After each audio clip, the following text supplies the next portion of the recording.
Creator, make your spirit and guidance be in us as we work for the benefit of all our people, for peace and justice in our land, and for the constant recognition of the dignity and aspirations of those whom we serve. Amen.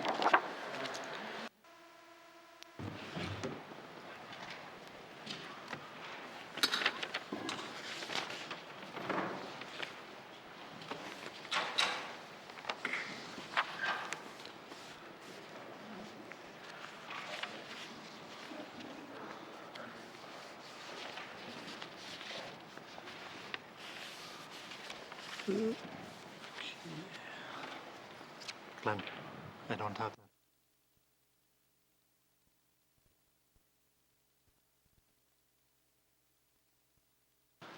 Minister statements. Minister statements. Minister responsible for education, culture, and employment. Mr. Speaker, twice a year, we all adjust our clocks by 1 hour. First, we move them forward, and then we move them back. People have always questioned the wisdom of this annual tradition, but in recent years, a number of jurisdictions have taken concrete steps towards eliminating seasonal time change. On Monday, April 4th, the Government of the Northwest Territories will begin a 6-week public engagement to help us determine when and how we will eliminate seasonal time change.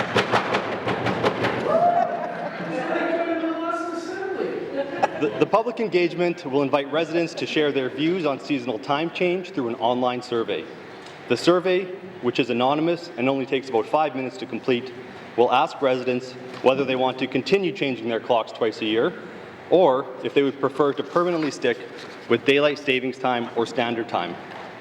We will also reach out directly to key stakeholders and partners, including Indigenous governments, community governments, relevant businesses, and non-governmental organizations. The results of this survey and the feedback we receive will be compiled in a What We Heard report that we anticipate releasing publicly later this year. This information, along with developments in other jurisdictions, will help us determine the best path forward for the NWT. I encourage all members of this House and residents to complete the survey to ensure their views are taken into consideration. Thank you, Mr. Speaker. Minister statements. Minister statements. Minister responsible for municipal and community affairs. Well, thank you, Mr. Speaker. Mr. Speaker, the flood of 2021 was extraordinary, and they caused life-altering hardships for so many residents, families, and communities. I'm very pleased to advise that the majority of these who were impacted are now in their homes. I'd like to acknowledge the commitment and efforts of the local leadership in the flooded-affected communities. It has been nearly a year since the flooding took place, and during that time, leaders have been carrying out the day-to-day business of running the community government while also being shouldered with the aftermath of the flood. This government thanks you for your efforts and your resilience. As ice broke in the Mackenzie River and Little Buffalo River last spring, residents in several small communities witnessed the devastation as the water and ice conditions to rise and destroy or damage homes, businesses, and community infrastructure throughout the South Slave and Detroit region. As the communities in the South Slave and Detroit region were flooding, communities to the north were able to learn in real time from their neighbours and implement response measures that help to reduce the damage caused by these floods.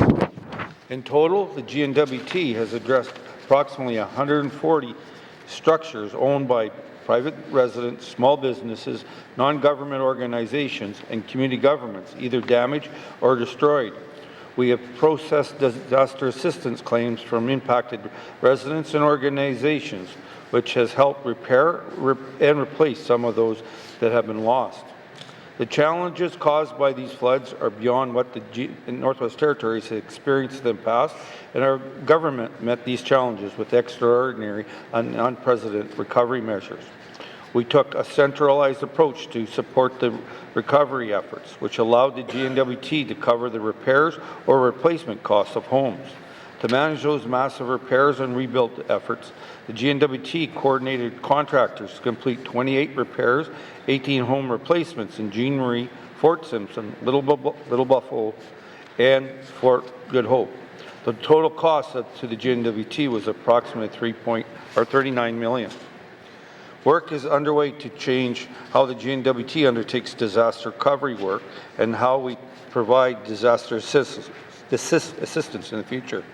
We are conducting an after-action assessment of the 2021 flood response. Mr. Speaker, we have learned many valuable lessons over the last year, and those lessons are helping us prepare as we must turn our attention to this year's flood season.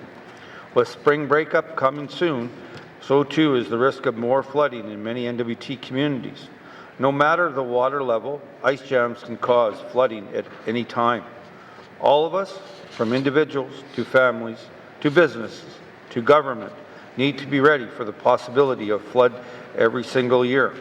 Throughout the winter, all emergency management partners have been doing their part to prepare for the spring. Last summer, community governments have worked hard to prepare for the upcoming flood season. Our government has been supporting this work, and communities are ready and equipped to handle the next emergency no matter when it comes.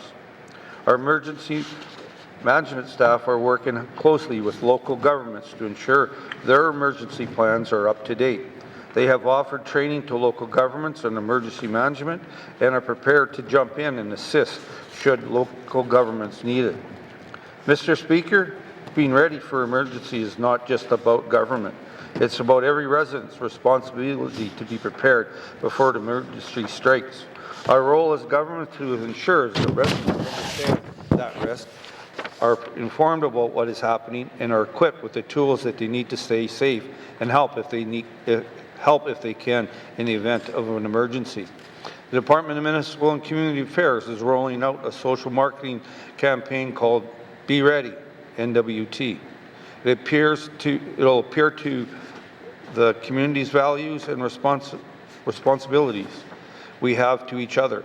It provides us with the information and the tools we need to be ready for any disaster. We're making significant investment to make sure those messages reach all residents using a variety of platforms, radio, social media, and newsprint. Let's all work together to help our constituents be ready as we prepare for the upcoming flood and wildfire season this spring and summer. Thank you, Mr. Speaker. Thank you, Minister. Minister statements. Minister statements. Minister responsible for the Northwest Territories Housing Corporation. Mr. Speaker, I'm very pleased to rise again today to announce the completion of another step in the strategic renewal of the Northwest Territories Housing Corporation. Mr. Speaker, in a few short days, the Northwest Territories Housing Corporation has been operating in the Northwest Territories for 50 years. In 1972, when the territorial law creating the corporation was passed, a different Prime Minister Trudeau was in Ottawa, and his first child, Justin, had just been born only a few months earlier. Canadian musician Neil Young was topping the charts with the song Heart of Gold. Mr. Speaker, although 1972 may have been a good year for music, as I have stated in the House before, as a government, we need to change to keep up with the times. The strategic renewal of the Housing Corporation calls for a review and a refresh of the identity of the Housing Corporation. I'm thrilled to stand before you to announce the changes resulting from this work. First, beginning April 1st, 2022, the Northwest Territories Housing Corporation will be known to the public as Housing NWT. This new name better reflects the new mandate and the commitment to our clients, our partners, and our staff, what we are doing. We are not a business in the usual sense. We are part of an integrated social support network. Second, Mr. Speaker, the visual identity of the corporation will change. The Northern Lights are an image that all residents are familiar with and fond of, creating the feeling of connection between this land and the people who occupy it. An image of Northern Lights will replace the very traditional NWT shield logo, surrounded by elements of a house that has represented the corporation since its early days.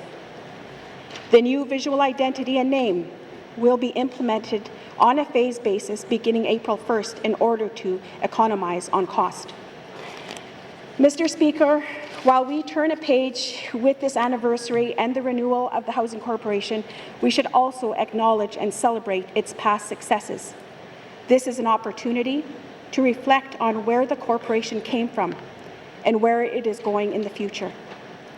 The list of former board members of the Housing Corporation reads like a short course in the modern history of the Northwest Territories board members. That include Nellie Cornier, Stephen Cackley, and Jim Antoine, all of who went on to become cabinet ministers and premiers for the Northwest Territories.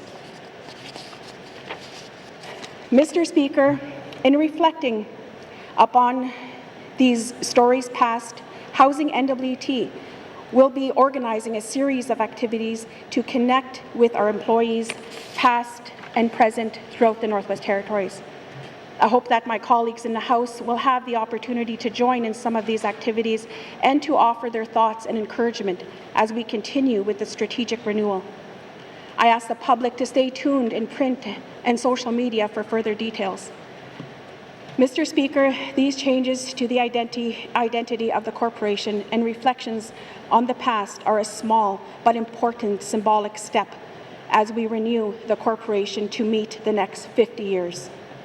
I look forward to updating the House on further actions in the renewal in the coming months. Mr. Speaker, I do not have a story of how I first landed or relocated here to the Northwest Territories. I have lived here all my life. I can reflect on the evolving of housing in the North. I can see the effects and the need for adequate, affordable housing. These terms are political terms, but not being, as a Dene woman from Fort Good Hope and in a settled land claim area, I've had the benefit of hearing from elders and previous and current leaders. The message is clear. Listen to the people and do with respect. Don't let the politics misguide you, and remember to look after your people of the North. Merci to the people of the North for the information collected. Merci to my colleagues for identifying housing as a #1 priority. Merci to the staff of the Housing Corporation for their commitment to continue this historical work. Merci, Mr. Speaker. Thank you, Minister.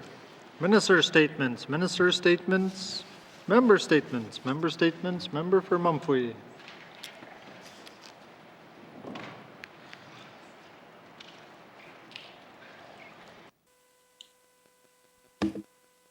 Must say, Mr. Speaker, I'm going to do it in my language, in Cleacher language, for some, and then I'm going to do some in English as well. Mr. Speaker,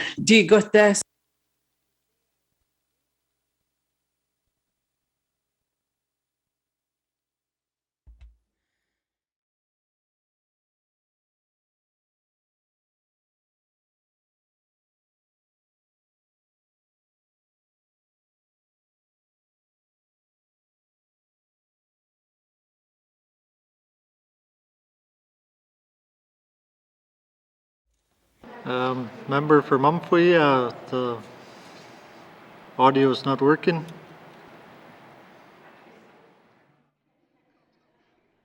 She doesn't have her headphones on.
I'm going to do this in English now. Mr. Speaker, I have heard many times from elders that every animal has a spirit, and it is not good to talk about them all the time. So what I want to share with you today about the caribou is done with great respect. We have an important relationship with caribou. We have been living with the caribou forever, and they have sustained us. Mr. Speaker, many elders and hunters have shared with me that it is difficult to maintain this important relationship with the caribou because of the mobile core Bathurst caribou management zone. I heard from Cleacho people who said they drove by thousands and thousands of caribou before they got outside of the boundary. ENR is making the boundary so big that there is no caribou outside the boundary. Mr. Speaker, people are driving long distance and come back home without caribou to provide for their families. This is a hardship for many with the rising price of fuel, cost to maintain a skidoo, and all of the supplies needed to hunt. In the communities, the prices of groceries are so high that many people cannot purchase meat like steak or chicken that is common in Yellowknife. Mr. Speaker, as I have said before, I appreciate and respect the work of Indigenous governments, elders, and the respective boards on their endless work to protect and conserve the remaining Bathurst and Blue-nosed caribou in partnership with the Department of Environment and Natural Resources. With that said, in our budget reduction to research on Bathurst and Blue-nosed caribou does not line up. It doesn't make sense when caribou is considered species at risk and you reduce the research fund. Instead, more money is being put into enforcement to monitor and chase harvester in the tundra. Mr. Speaker, as previously mentioned by Director of Lands and Culture from Cleacho government, as a society, quote, we need to do our part to preserve the caribou herds. With this in mind, we all have to work together to take care of caribou. Mr. Speaker, I will have question for the Minister of ANR at appropriate time. Masi.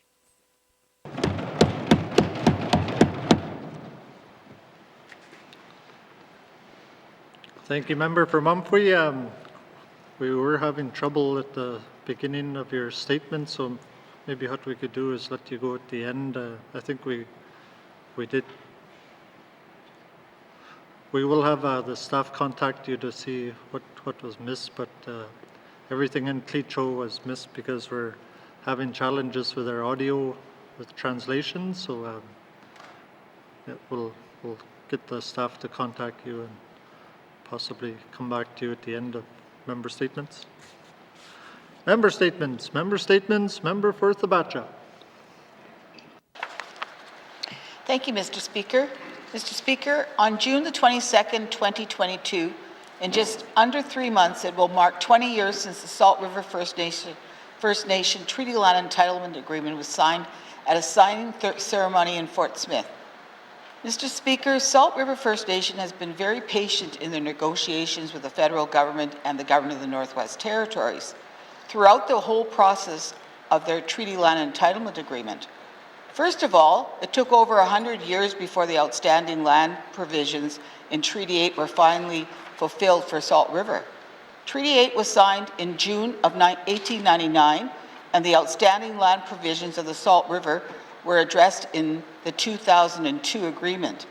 Secondly, it has now been 20 years since the Treaty Land Entitlement Agreement was signed, yet the agreement has not been fully implemented by the federal government and the government of the Northwest Territories. Mr. Speaker, while the signing of the 2002 agreement was a historic occasion, it pains me to say that despite that agreement being signed, Salt River has almost nothing to show for itself in terms of advancing full implementation of the agreement.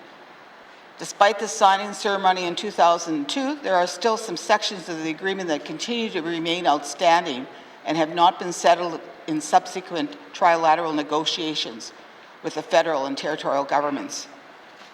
For example, it was only just last year, in May of 2021, that Salt River members lived lived on Indian Affairs branch lands in Fort Smith were able to finally convert lands they resided on into free, simple ownership. Furthermore, Mr. Speaker, when this agreement was signed in 2002, all three parties agreed that they would continue negotiating on details around funding for core infrastructure in the development of the Salt River Reserve. In fact, the specific sections of the 2002 agreement which remains outstanding include A, the impact on the financing and delivery of programs and services, including infrastructure and housing, of the Salt River members moving on to reserve. B, the potential cost implications of such options for each party. C, an agreement on cost sharing and implementation of each mutually acceptable option. Mr. Speaker, I seek unanimous consent to conclude my statement. Thank you, Member for Thabacha. The member seeking unanimous consent to conclude her statement. Are there any nays? There are no nays. You may conclude your statement. Thank you, Mr. Speaker. Overall, Mr. Speaker, Salt River First Nation wants to receive the same treatment as any other reserve that is south of the 60th parallel. Salt River is one of those of only two reserves in the NWT. Currently, the other reserve gets funding for their operations and maintenance. However, Salt River does not have that same arrangement. I do not want to see anything taken away from that other reserve. I just want to see Salt River receiving the same treatment and on the same footing as other reserves. I will have questions for the Premier later today. Thank you, Mr. Speaker. Thank you, Member for Thabacha. Member statements. Member statements. Member for Frame Lake. Merci, Monsieur le Président. I love private members' bills. I had one successful bill in the last Assembly and another one before the House now. They are an important mechanism to advance policy in the public interest when Cabinet will not do so or has other priorities. As easy as it is here to get a private member's bill to the floor, that's not the case in many other places. I recently became aware of a private member's bill before the House of Commons in Ottawa, sponsored by the Member of Parliament for Churchill, Kiwatanuk, Aski, Ms. Nikki Ashton, that has a good chance of getting to a standing committee. Bill C-245 would amend the Canada Infrastructure Act to accomplish a number of things in the interest of NWT residents. The goal of this federally established institution is to invest $35 billion in priority sectors: public transit, clean power, green infrastructure, broadband, and trade and transportation, including a new target to invest $1 billion in Indigenous infrastructure across these areas. However, there are some shortcomings with the existing Canada Infrastructure Bank, including the following: an overwhelming focus on leveraging private and institutional investment with no explicit priorities or criteria, a board without Indigenous or Northern representation requirements, and limited public reporting. I can say that Bill C-245 fixes most of these issues with 3 pages of simple amendments. These include insertion of climate change mitigation and adaptation into the purpose of the legislation, a clear set of functional principles for the bank's operation with more of a public investment focus, clear priorities for the bank, including investment in Northern and Indigenous communities and projects that are not harmful to the environment, a requirement for First Nations, Métis, and Inuit membership on the board, and special annual reports on the implementation of these new priorities. I'll have questions for the Premier on whether Cabinet supports this private member's bill and the improvements it will bring to the Canada Infrastructure Bank in the interest of NWT residents. Merci, Mr. Speaker. Thank you, Member for Frame Lake. Member statements. Member statements. Member for Hay River South. Thank you, Mr. Speaker. Mr. Speaker, over the past several years, our northern healthcare system has been tested when it comes to recruitment of healthcare professionals. For the community of Hay River, the last 2 years has been difficult when it comes to ensuring permanency of doctors and other healthcare professionals who provide services our residents have come to expect. Mr. Speaker, the issue of recruitment and staffing is not unique to Hay River or the Northwest Territories. It is a Canada-wide issue. Because of staff shortages and burnout, We have relied on current healthcare and support staff to step up and take on duties beyond those they signed on for. It is important that we recognize that fact and show our gratitude by financially compensating all healthcare workers appropriately. Mr. Speaker, the Hay River Health and Social Services Authority continues to actively recruit healthcare professionals, including occupational therapists, physiotherapists, social workers, registered nurses, family physicians, and laboratory technicians.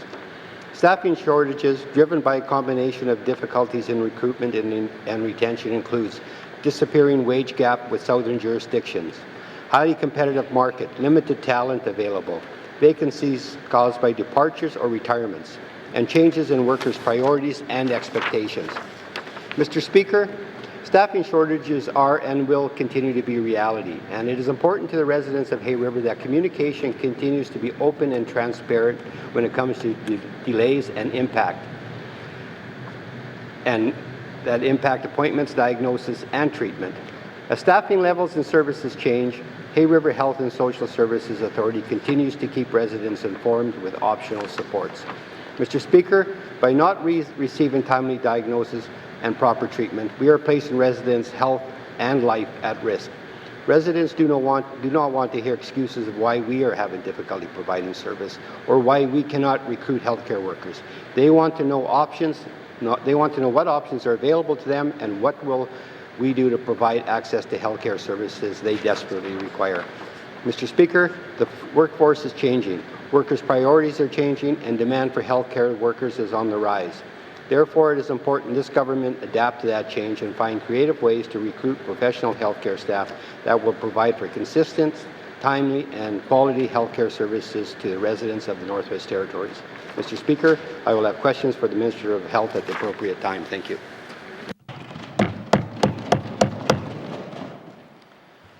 Thank you, Member for Hay River South. Member statements. Member statements. Member for Great Slave. Thank you, Mr. Speaker. Mr. Speaker, Friday marks the end of 2 years under a public health emergency in the NWT. As I reflect on this time, I'm struck by how much life in our territory has changed. COVID shifted focus away from the failing economy towards our fragile healthcare system and the mental health challenges of our residents. It has been a time of great change, and now we must use what we have learned to create meaningful change for our territory and kickstart our economy once again. As global stability worsens, interest increases among developed nations to source ethically mined minerals and resources. China currently monopolizes the market of many critical minerals identified by Canada as necessary to transition to a green economy. Minerals that are key in the production of electric vehicles, cell phones, computers, and fiber optics, as well as medical and other scientific devices. Mr. Speaker, now is the time to capitalize on our strong, ethical regulatory regime and start raising our profile in the commodities sector. We must ensure that the message is clear. The NWT welcomes mining and we are open for business. We've heard about Cheetah Resources' Nechalacho rare earth mine, and that for the first time in Canadian history, an Indigenous group is mining on their traditional land. This deposit, one of the world's richest, could significantly enhance the socio-economic post-pandemic recovery of the North and sets a shining example of meaningful economic benefit and partnerships for Indigenous people. The planned Tardif deposit expansion will more than double Indigenous and Northern employment and business. The August of the week isn't that go here 162 a year sit a house sit contractors egally haggles ekediano that's send la hagot. Cheetah is showing others how to do business right in the North. It is helping to rejuvenate Hay River's transportation hub by utilizing southbound marine, trucking, and rail backhauls, exemplifying what a responsibly sourced, strategic, and independent supply chain can look like. Cheetah is also leading the way in innovative mining with recent technological improvements that include a low-impact, sensor-based sorter, eliminating the need for the chemicals used in traditional mining methods. Mr. Speaker, I seek unanimous consent to conclude my statement. Thank you. Thank you, Member for Great Slave. The member seeking unanimous consent to conclude her statement. Are there any nays? There are no nays. You may conclude your statement. Thank you, Mr. Speaker. As I said, Cheetah is also leading the way in innovative mining with recent technological improvements that include a low-impact, sensor-based sorter, eliminating the need for the chemicals used in traditional mining methods. It also does not require the use of water, and no tailings are produced, vastly reducing the environmental impact of the mine and the need for extensive post-extraction remediation. Mr. Speaker, Cheetah Resources is exactly the type of responsible corporate citizen that we want to attract to the NWT and foster relationships with, such that we can achieve what is a priority of the 19th Assembly, to increase resource exploration and development. And, Mr. Speaker, after a bleak 2 years, I'm starting to feel some hope that we may actually achieve this. Thank you. Thank you, member for Great Slave. Member statements. Member statements. Member for Kamloops. Mr. Speaker, we have arrived at the routine session day where I speak to proactively increasing our population size to achieve our labour market needs and grow the economic potential of our territory. So settle in, friends, as I plant a wish list for immigration. First is a shift to relationship building that pulls immigration staff out of offices and into our communities through an industry-focused effort to support economic development by supporting unfulfilled NWT staffing needs. Establish an Immigration Advisory Council that serves as an expert panel to recommend improvements to current immigration policies and programs. This Advisory Council would be co-chaired by the Minister responsible for immigration. Second, with those solidified industry relationships, launch an NWT pilot program that speeds up the immigration process by facilitating entry with open work permits and exemption policies that allow newcomers to work for multiple employers without a labour market impact assessment. The Yukon has a pilot program and attributes its immigration success to this flexibility. The Atlantic Immigration Pilot Program brought over 10,000 new permanent residents to Canada. The Atlantic program was designed to stimulate economic growth and support Canada's Atlantic growth strategy to accelerate growth in Atlantic Canada, and nearly 90% of principal applicants who gained permanent residency through this pilot chose to remain in the Atlantic region. Third, establish relationships with specific international jurisdictions to help fill specific labour needs, like healthcare staff, Mr. Speaker. For example, the Manitoba government recently announced a new initiative to support internationally educated nurses who want to practice in the province. The plan is to add 400 new nursing education seats and financially support the licensure process for internationally educated nurses. This means establishing these relationships and ensuring our system can support the practicum spaces to grow our healthcare staff. Fourth, Mr. Speaker, building community programs foster relationship building between Northerners and newcomers. For example, the Manitoba government supports the development and delivery of newcomer community support projects to help newcomers succeed while supporting Manitoba's economic recovery. Mr. Speaker, I am asking the GNWT to proactively increase our population size to achieve our labour market needs and grow the economic potential of our territory. I'm not asking the GNWT to reinvent the wheel. Success has already been designed and achieved in southern provinces and in a sister territory that understands the North is different. Mr. Speaker, I seek unanimous consent to conclude my statement. Thank you, member for Kamloops. The member seeking unanimous consent to conclude your statement. Are there any nays? There are no nays. You may conclude your statement. Thank you, Mr. Speaker, and thank you, colleagues. Successful economic recovery for the NWT relies on immigration. This is not a zero-sum equation that cancels our needs for education, increased graduation rates, skilled northern workers, housing, and northern procurement. Immigration supports our goals in the face of building up Northerners and our collective vision for the Northwest Territories. Thank you, Mr. Speaker. Thank you, member for Kamloops. Member statements. Member statements. Member for Yellowknife North. Thank you, Mr. Speaker. Our government is setting itself on a path to implement universal childcare in the next 5 years in this territory, and we all know how massive of a task that is. It involves hundreds of new spaces. It involves millions of dollars. However, Mr. Speaker, I note there will be some growing pains, but we have to ensure that in those growing pains, we don't leave anyone behind. Mr. Speaker, the other day in this House, the Minister said they have different motivations when speaking to the difference to describe day home operators as money-making businesses as comparison to the non-profit centres in the North. And Mr. Speaker, though, for the last few days, my office has been talking with multiple day home operators who have concern about the implementation of the childcare subsidies into the NWT and the lack of the transparency of the funding going forward. Mr. Speaker, we know that the day home model is one of the most resilient and most affordable ways to implement childcare. We know we cannot afford to not have any day homes not sign on. We need all hands on deck if we are truly to accomplish this task of implementing universal childcare. The people who have chosen the profession of being childcare providers have opened their homes and hearts to the children of the Northwest Territories, Mr. Speaker. Many of them have become part of the families of the children they care for, with relationships lasting well past the day they leave the homes and go to school. Mr. Speaker, those day home providers want clear direction on how they are supposed to be able to raise fees if they have not done so in years.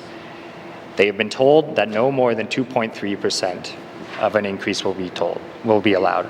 Mr. Speaker, the reality is the rate of inflation in Canada is currently 5.7%.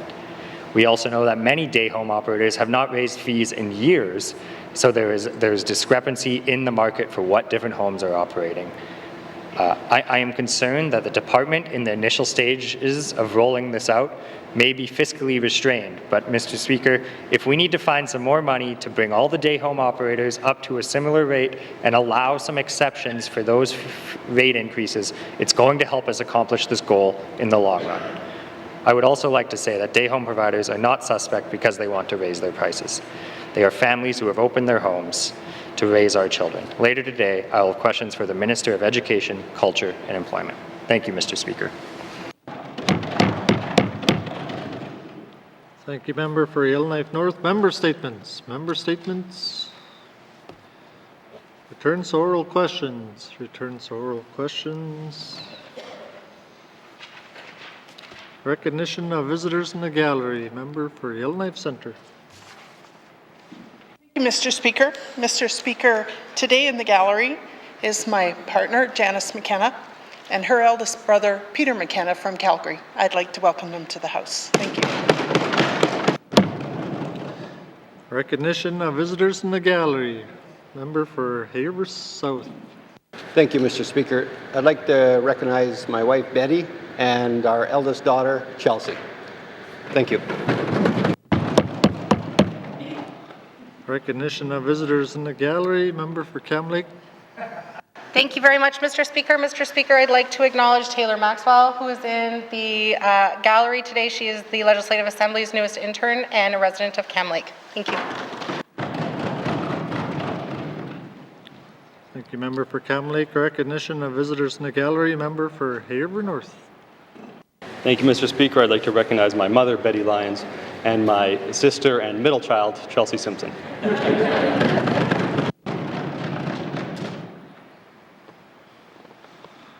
Thank you, member for Haver North. Recognition of visitors in the gallery.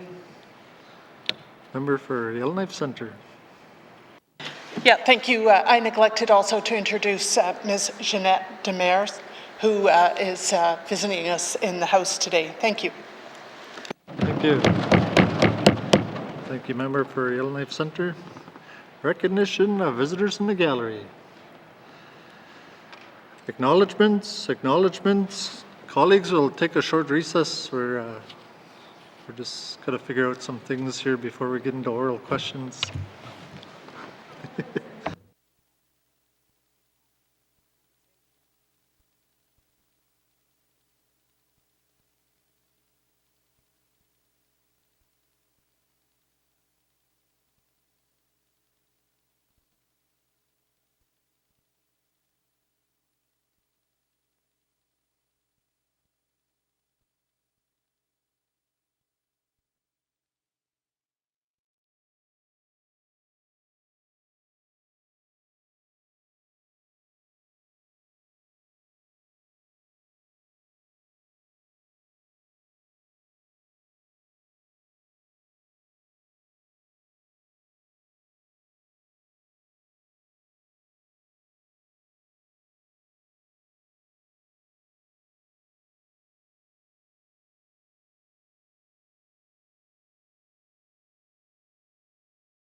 Member for Inuvik, Twin Lakes.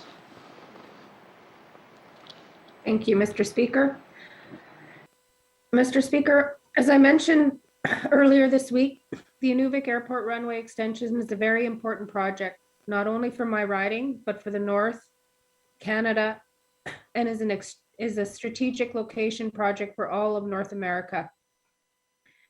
As mentioned as well earlier this week,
Merci, Monsieur le Président. My question is for the Premier about the Federal Canada Infrastructure Bank and Bill C-245. Clearly, there's a lot of room for improvement to clarify the roles and operation of this federal institution. Can the Premier tell us whether there has ever been any funding secured for the Northwest Territories through the Canada Infrastructure Bank, and can she provide some details? Merci, Mr. Speaker. Thank you. Member for Frame Lake, Honourable Premier. Mr. Speaker, to date we haven't really received any money from the Canada Infrastructure Bank, but we haven't needed it yet. So back in August 2019, the Infrastructure Bank did agree to provide advisory services to us for the Tolleson Hydro expansion, which is one of their bigger projects. We recognize that the Infrastructure Bank is a really important partner and potential investor as we advance to a construction decision on it. The reality, though, is, like I said, Canada already funded the work that we're doing on the Tolleson to date, so we haven't had to take advantage of it. But representatives of infrastructure and the Department of Finance have had discussions with the bank, and we're looking forward to ensuring their input is considered during project planning as we go forward. Thank you, Mr. Speaker. Thank you, Honourable Premier. Member for Frame Lake. Merci, Monsieur le Président. I want to thank the Premier for that. In my statement, I outlined the lack of clarity around the purpose, function, and priorities of the Canada Infrastructure Bank, which are likely at the root of our inability to access its funding. Can the Premier tell us what changes her Cabinet would like to see to the Canada Infrastructure Bank? Merci, Mr. Speaker. Thank you, Member for Frame Lake. Honourable Premier. Thank you, Mr. Speaker. Realizing that we haven't yet had to take advantage of it, I always say that any kind of bill or program or federal investment that puts a stronger focus on the northern needs of the North, we're always in favor of. That's one area that we for sure would like to do. But no matter what the outcome of the Bill C-245 comes, we are pleased with our relationship with the federal government so far, and the accessibility that we have to the officials with the Canadian Infrastructure Bank. So we're not seeing any issues at this time. Thank you, Mr. Speaker. Thank you, Honourable Premier. Oral questions. Member for Frame Lake.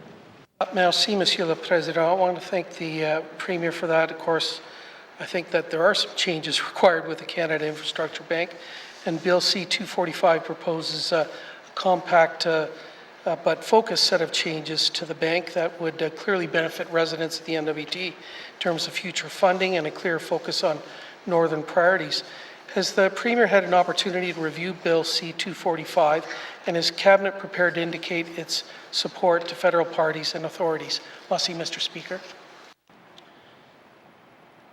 Thank you, Member for Frame Lake. Honourable Premier. Thank you, Mr. Speaker. The MLA actually across the hall is really good for working with us and providing questions. So yes, I did review the bill just this morning, actually, once he gave me the questions in honesty. But in fairness to the member, the departments have had the bill for a while and have reviewed it. And I'm not meeting with the private member that's bringing it forward, but the Minister of Finance is meeting with them this week coming up. So looking forward to see those discussions. Thank you, Mr. Speaker. Thank you, Madam Premier. Final supplementary, member for Frame Lake. Merci, Monsieur le Président. I want to thank the Premier for that. Great to hear that we're going to actually reach out and speak to the sponsor. And over the over 6 years I've been a member, I've never really understood the reluctance of Cabinet to meet and work with federal opposition parties, especially during a minority government, to advance the interests of NWT residents. Can the Premier tell us whether she has ever met with leaders of any of the federal opposition parties or their critics, or whether she has any intention of doing so before the end of this Assembly? Merci, Mr. Speaker. Thank you, member for Frame Lake. Honourable Premier. Thank you, Mr. Speaker. We've put a really strong focus in this Assembly on building relationships with all governments, federal governments, Indigenous governments, etc., municipal governments. So we really feel that we have a solid, strong, positive relationship with the federal government as it stands today. If there was a time that we needed to, things weren't getting met in NWT, you bet I'd be the first one knocking on other doors. However, in saying that, when the election was coming up, the federal election, we did send a letter to all of the parties to say, what would you have for the North? But again, Mr. Speaker, so far we've had a very positive relationship with the federal government, and we are expecting that relationship to continue for the term of this government. Thank you, Mr. Speaker. Thank you, Honourable Premier. Oral questions. Oral questions. Member for Haver South. Thank you, Mr. Speaker. Mr. Speaker, access to healthcare professionals, timely diagnosis and treatment is paramount to our residents. Mr. Speaker, will the Minister of Health confirm if her department is working on a health recruitment and retention action plan, and will it identify why it is that recruitment of professional healthcare workers is proving difficult in the North? Thank you. Thank you, member for Haver South. Minister responsible for Health and Social Services. Thank you, Mr. Speaker, and my thanks to the member for highlighting this area. Yes, indeed, we are keen to recruit and retain healthcare professionals. We have developed a Health Human Resources Workforce Plan, which will be made public next month. It's a 3-year plan that looks at a variety of measures to bring healthcare professionals to the Northwest Territories and to have them live here over the long term. Not only that, Mr. Speaker, I have been successful in persuading my federal colleagues at the FPT Health Ministers table to create a national Health Human Resources Workforce Plan. And so there's work going on in several fronts to address this issue, which is not unique to Canada or even the Northwest Territories, but is in fact a global issue. Thank you. Thank you, Minister. Oral questions, member for Haver South. Thank you, Mr. Speaker. Mr. Speaker, will the Minister confirm that while waiting on tabling the report, if her department has been considering implementing alternative recruitment methods or providing various incentives to encourage healthcare professionals to move north? As it appears that we know that the current system just hasn't been working. Thank you. Thank you, member for Haver South. Minister responsible for Health and Social Services. Yeah, thank you, Mr. Speaker. Mr. Speaker, we have conducted, or the Nurses Association has conducted, a couple of surveys to find out why it is that people are not coming here and not staying here. And certainly we have heard the cost of living here is an issue. Separation from family in the South is an issue. the burnout, which we've all heard about in the healthcare professions, is an issue. The labour pool is smaller than it was. And we've also heard that while we have been a generous employer in the past, the gap between what we offer and what's offered in the South has closed in the last few months. We did, as the member may know, create a market adjustment policy to target bonuses for hard-to-recruit professions. We were unsuccessful in having the union buy into that, but we realize that this is an ongoing issue, and we haven't given up on looking at ways to increase compensation as well as try different recruitment methods. One recruitment method that I'm particularly interested in is the possibility of bringing health human resource workers from Ukraine who may be part of the diaspora that is occurring now of people leaving Ukraine because of the war. We're certainly interested in having them come to the NWT with all their professions, including health human resources. Thank you. Thank you, Minister. Oral questions, member for Haver South. Thank you, Mr. Speaker. Mr. Speaker, will the Minister of Health confirm what options are available to residents outside Yellowknife who cannot access timely medical services in their home community due to physician or staff shortages? Does Stanton have sufficient staff and beds available to take on patients from other communities? Thank you. Thank you, member for Haver South. Minister responsible for Health and Social Services. Thank you, Mr. Speaker. Mr. Speaker, I heard the member say in his statement that our health was at risk, and I would just like to say that, in fact, we have the resources to cope with the healthcare demand as it exists now, both at Stanton and in the regional centres. We have protocols in place that enable us to surge with staff and beds to meet the needs of patients, and also to assist via telehealth medical professionals in the regional centres and in the healthcare centres to treat the residents who come their way. So at this point, while our resources are thin, we do believe that we are meeting the demand that is being presented for basic health services. Thank you. Thank you, Minister. Final supplementary, member for Haver South. Thank you, Mr. Speaker. Mr. Speaker, will the Minister confirm if medical travel costs would be available to residents who travel with or without a referral to Yellowknife or Southern community to seek appointments not available in their home community due to staff shortages? Thank you. Thank you, member for Haver South. Minister responsible for Health and Social Services.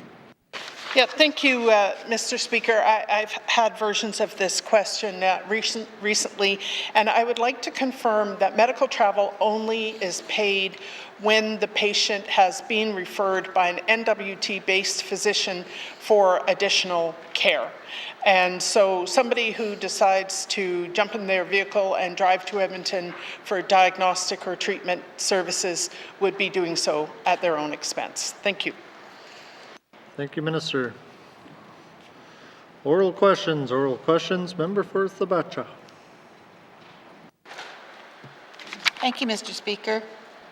Mr. Speaker, the Government of the Northwest Territories is party to Appendix C of the Salt River Treaty Land Entitlement Claim. That section of the agreement remains outstanding and trilateral discussions remain ongoing. Will the Premier commit to working with Salt River and the federal government to address this section of the agreement and ensure that full implementation of the 2002 agreement will be fulfilled and go into full effect? Thank you, Mr. Speaker. Thank you, member for Thabacha. Honourable Premier. Thank you, Mr. Speaker. Absolutely. The GNWT has been actively working with Salt River and Canada on the implementation of Appendix C. Appendix C requires that all parties establish a trilateral working group to discuss the delivery of programs and services to ensure that the programs are available to all residents, and that includes Salt River First Nation members. So the Trilateral Working Group meets regularly and discusses areas of concern that the Salt River might have and with the implementation. And as it relates to the GNWT programs and services. In fact, the official steering committee actually is meeting today at 1:30, so they're probably either in the meeting still or just finishing up. So we'll continue to meet and make sure that the implementation, it's important that people get fair and equitable services. Thank you, Mr. Speaker. Thank you. Honourable Premier, oral questions. Member for Thabacha. Mr. Speaker, can the Premier tell us what roadblocks have prevented or delayed the Government of the Northwest Territories from fully implementing Appendix C of the Treaty Land Entitlement Claim with the Salt River First Nation? Thank you, Mr. Speaker. Thank you, Member for Thabacha. Honourable Premier. Thank you, Mr. Speaker. I'm hoping there aren't any roadblocks at this point. I do know that there was contention over it in previous governments in previous years, and maybe a bit now, about whose responsibility services are on reserve, because reserves have a special category versus self-governments in the NWT. But I think the member is well aware when she was the chief, and she brought it to my attention in the last assembly and said, we've never got a housing program in our reserve since the conception, 50 years, Minister Chinna said today. So 48 years then or something, 46 years. And I have to give credit where credit's due. And so when I heard that, I asked the department why, and the Housing Corporation said, because it's a reserve, it belongs on the federal government. But I went to the Premier of the day, Premier Bob McLeod, and I said, Premier McLeod, this isn't fair. And he agreed with me, and he said, Minister Cochrane, do what you think is right. So we were the first government in the last assembly to give 2 housing units, I believe, to Salt River, thanks to the chief of the day. And that work is still continuing. I believe at this point now we have 4 that are, or 2 more units that are going in for the 2022-23 fiscal year. As well, we just have a municipal service agreement that's in place to ensure that they get access to municipal services, similar to the community of Fort Smith. And I think we're just, if it hasn't been done, I just signed off an MOU to look at the enforcement issues that Salt River has as well. So like I said earlier, we believe in equitable and fair access to programs and services, and I'll do whatever I can to make sure that happens. Thank you, Mr. Speaker. Thank you, Honourable Premier. Oral questions. Member for Thabacha. Mr. Speaker, can the Premier tell us if she anticipates that full implementation of Appendix C of the Salt River's Treaty Land Entitlement Claim will be fulfilled in the life of the 19th Assembly? Thank you, Mr. Speaker. Thank you, Member for Thabacha. Honourable Premier.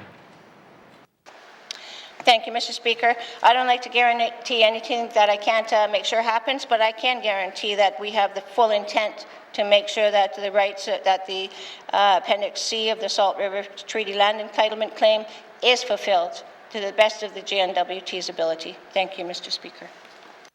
Thank you, Honourable Premier. Oral questions. Final supplementary. Member for Thabacha. Mr. Speaker, currently, Salt River First Nation does not have a yearly operations and maintenance budget for the upkeep of their reserve.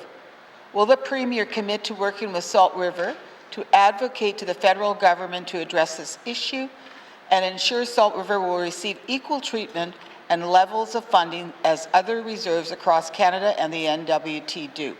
Thank you, Mr. Speaker. Thank you, Member for Thabacha. Honourable Premier. Thank you, Mr. Speaker. It's a shame to hear that the reserves in the Northwest Territories do not get treated the same as reserves in the South. It's something I do not believe is fair.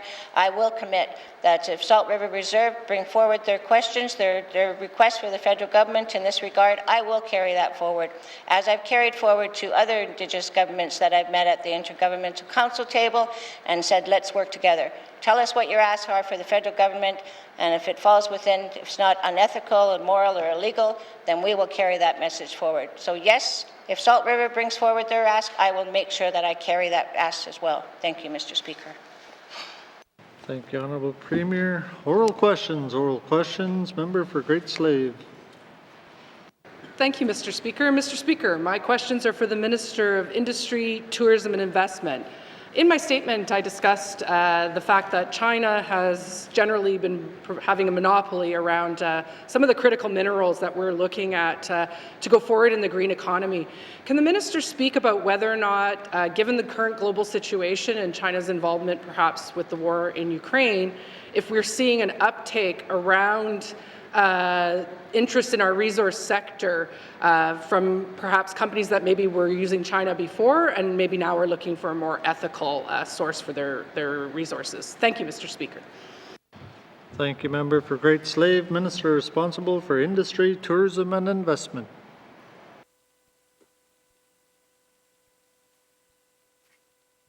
Thank you, Mr. Speaker. Mr. Speaker, I haven't necessarily seen a direct uptake as of this moment, although I will certainly say that I'm also keeping an eye on the situation globally and on the demand situation. I expect that we may well start to hear more about this as the coming year unfolds. There certainly have been a lot of changes with respect to, well, for example, zinc, a lot of attention being paid in the news around critical minerals and metals, around having access to the minerals and metals that are needed for clean energies. And again, certainly, Mr. Speaker, I don't think there's any great surprise for those who follow the news articles that a lot of the resources in this area right now are coming from different parts of the world and different countries, which may be facing some significant supply chain issues for a variety of reasons. And that is just one more reason why we are putting ourselves out as being a place that should be the next place for companies to be coming in and seeing investment. Thank you, Mr. Speaker. Thank you, Minister. Oral questions. Member for Great Slave. Thank you, Mr. Speaker. Mr. Speaker, I think the Minister and I are on the same page when it comes to how Canada could capitalize and how the Northwest Territories can capitalize on this situation and improve our economy. In her response, the Minister brought up one of the minerals, which is zinc. Currently, one of the few projects that we actually have progressing towards an actual mine is the zinc project at the Pine Point being operated by Zubko. Can the Minister maybe give us a bit of an update on where that project is at through the regulatory process, and do we expect that we will be able to start mining there in time for the predicted peak in 2023 for zinc prices? Thank you, Mr. Speaker. Thank you, Member for Great Slave. Minister responsible for ITI. Thank you, Mr. Speaker. Mr. Speaker, yes, we've had the opportunity, in fact, to speak with Zubko, to speak with with a lot of our advanced projects just recently during the roundup that was occurring. I can say that they are right now undertaking the regulatory process. They are well underway. I understand, in fact, that it's moving along steadily and positively. And I don't know that they'll be in production, my understanding, by 2023, Mr. Speaker, but it will be within the next 2 to 3, or I think the next 3 years, if I have the date correct, which, given what's happening worldwide right now, will hopefully still be ample time for them to capitalize on rising zinc prices. Thank you, Mr. Speaker. Thank you, Minister. Oral questions. Member for Great Slave.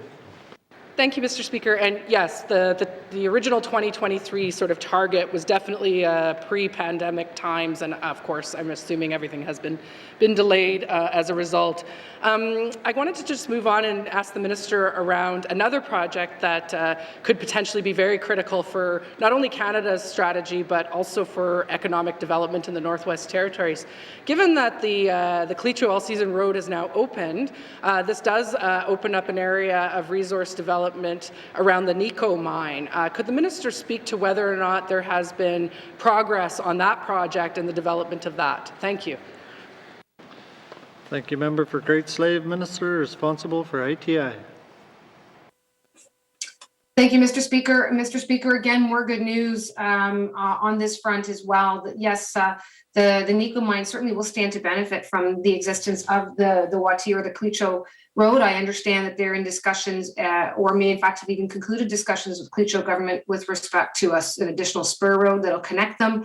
And importantly, they've chosen a site in Alberta that will allow them to conduct their own processing. So that, to me, tells the story of multi-levels of government all being involved: Cleacho government, our government, and now in Alberta as well, and which shows, really that the resources we have here in the north can benefit and make us a place that all of Canada should be paying attention too, because they can have benefits that extend beyond our territories, but also at the same time have those important benefits within the territories. So, you know, I think this is really an exciting opportunity as well. It's one to be paying attention to. I am hopeful that we will continue to see some good news, and that they will, you know, well, again, I guess maybe I'll stop there. It's a good news story, Mr. Speaker, and it's one that it's worth being told because it's being done, you know, again, in conversation with Clecho government as well as our government. Thanks. Thank you, Mr. Speaker. Thank you, Minister. Final supplementary, member for Great Slave. Thank you, Mr. Speaker. Yeah, I also agree with the Minister around this conversation as well. I think there's so many great opportunities there around that these roads, and I've often spoke about how we need to have roads in order to do anything in our territory, and really it is a basic need that we are lacking. This may be slightly not the Minister's area, but maybe the Minister could speak a bit about, I've talked about linear infrastructure corridors in the past, and one of those would be the transmission line to Wati, and whether or not there would be the opportunity to run that along the Taser versus across sort of pristine or untouched land. Can the Minister speak to whether her department or ITI is facilitating or leading discussion around this type of multi-department approach? The reason I ask is that, you know, if we were to run power along the Taser and along the highway to get to the Taser to begin with, this would allow us to start developing along the highway and along the Taser as well as offshoot projects. So could the Minister speak a little bit to where she sees that going and whether or not she's working with the Department of Infrastructure to facilitate those linear infrastructure corridors? Thank you. Member for Great Slave, Minister responsible for ITI. Thank you, Mr. Speaker. Mr. Speaker, yes, happy to say that myself and Minister Archie, as Minister responsible for infrastructure and Northwest Territories Power Corporation, do meet regularly, and the teams at the departments do meet regularly. It's not only with respect to the Taser and Wati and a connection into Wati. This is something that we're looking at on a much larger scale as well with respect to the Tulston, for example. And ensuring that as the Tulston is moving forward, that potential projects around southern half of the Northwest Territories are connected, that they are connected in with what that project might look like, that they have MOUs signed and ready with NTPC, Northwest Territories Power Corporation, so that, you know, to ensure that we're moving forward in a way that is going to provide the best possible business case to the Tulston, but also a good business case for those industries and for these projects. And so that definitely is a role that ITI plays as a pathfinder, and that my colleague is playing as we are preparing work on the Tulston. Thank you, Mr. Speaker. Thank you, Minister. Oral questions, member for Yellowknife North. Thank you, Mr. Speaker. My questions are for the Minister of Education, Culture and Employment on the rollout of our childcare subsidies. My understanding is that in order for childcare providers to sign on to the agreement, they have to agree to a 2.3% cap on a fee increase. Now, Mr. Speaker, I recognize that if the goal is to get to $10 a day childcare, clearly our agreements are going to have to put a cap on how much fees can be raised. But I think in a year with record inflation, starting our negotiations at 2.3% is putting some day homes in a very difficult position. And I don't know if we want to start year one of a multi-year rollout with such a hard bargaining position. So my question for the Minister is, would he consider increasing that cap to at least be allowed more aligned with inflation? Thank you, Mr. Speaker. Thank you, member for Yellowknife North. Minister responsible for Education, Culture and Employment. Thank you, Mr. Speaker. I've stated before that the increase that is laid out in the contribution agreement is 2.3%. And if there are legitimate reasons why a business or a child care center needs to increase that, we're happy to have those discussions. What I think that a lot of the concerns that we're hearing are increases of 20 or 30% from programs that are already at the top end of what is being charged for child care.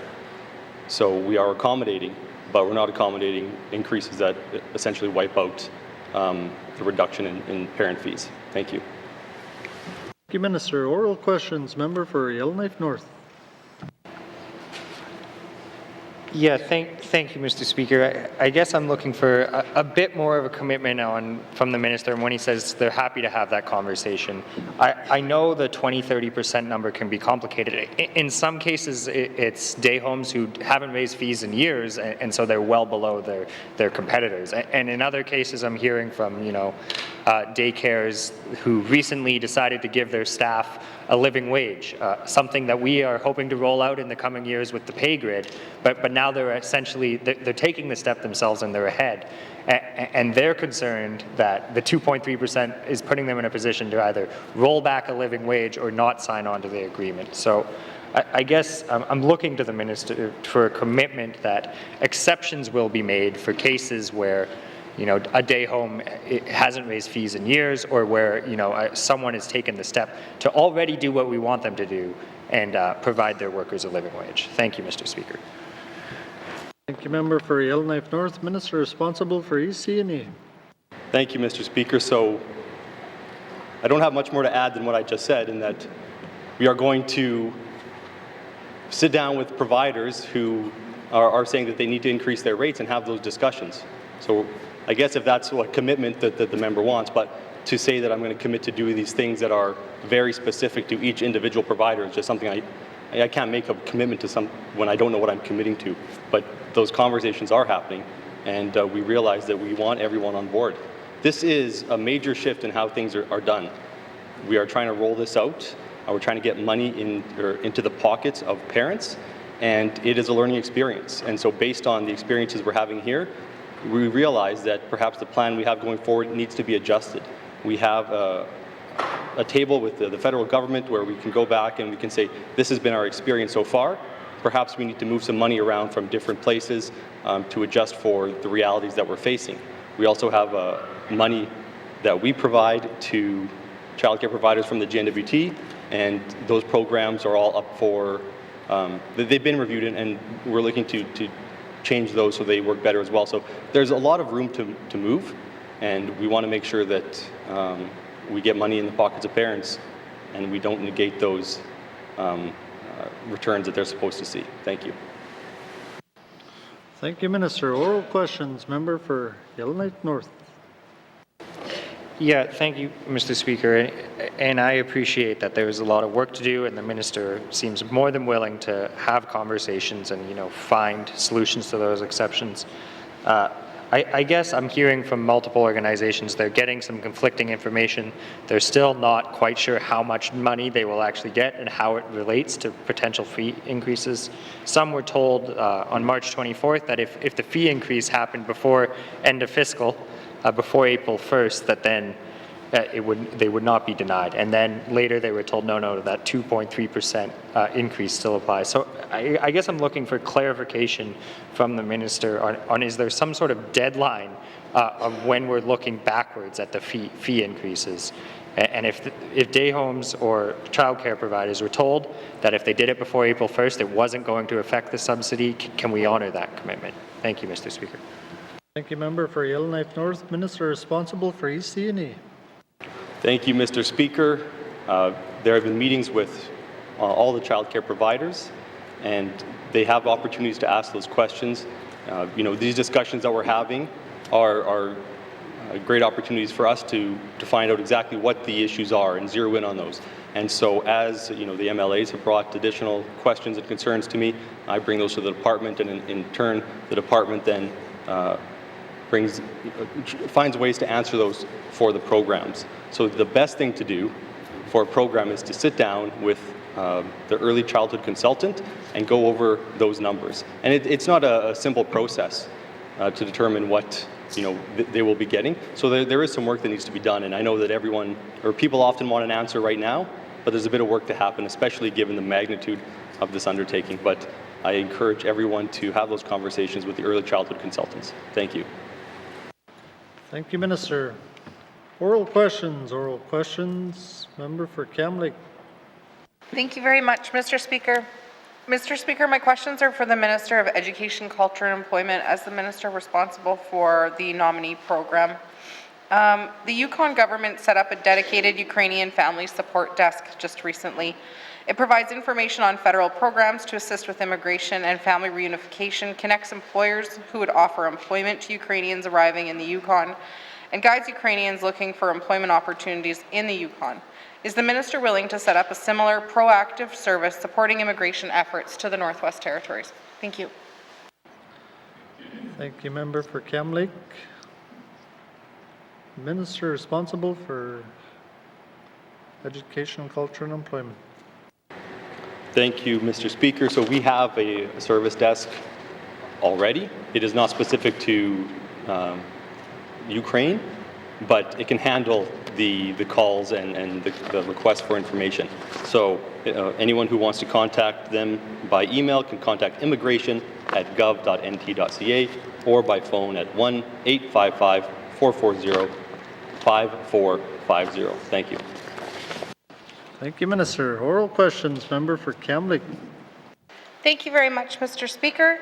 Mr. Speaker, given the success of the Atlantic, Yukon, and Manitoba pilot programs, is the minister willing to work with the federal government to establish an NWT pilot program for immigration that allows for labor market assessment exemptions? Thank you. Thank you, member for Kamloops. Minister responsible for EC&E. Thank you, Mr. Speaker, and those conversations have begun.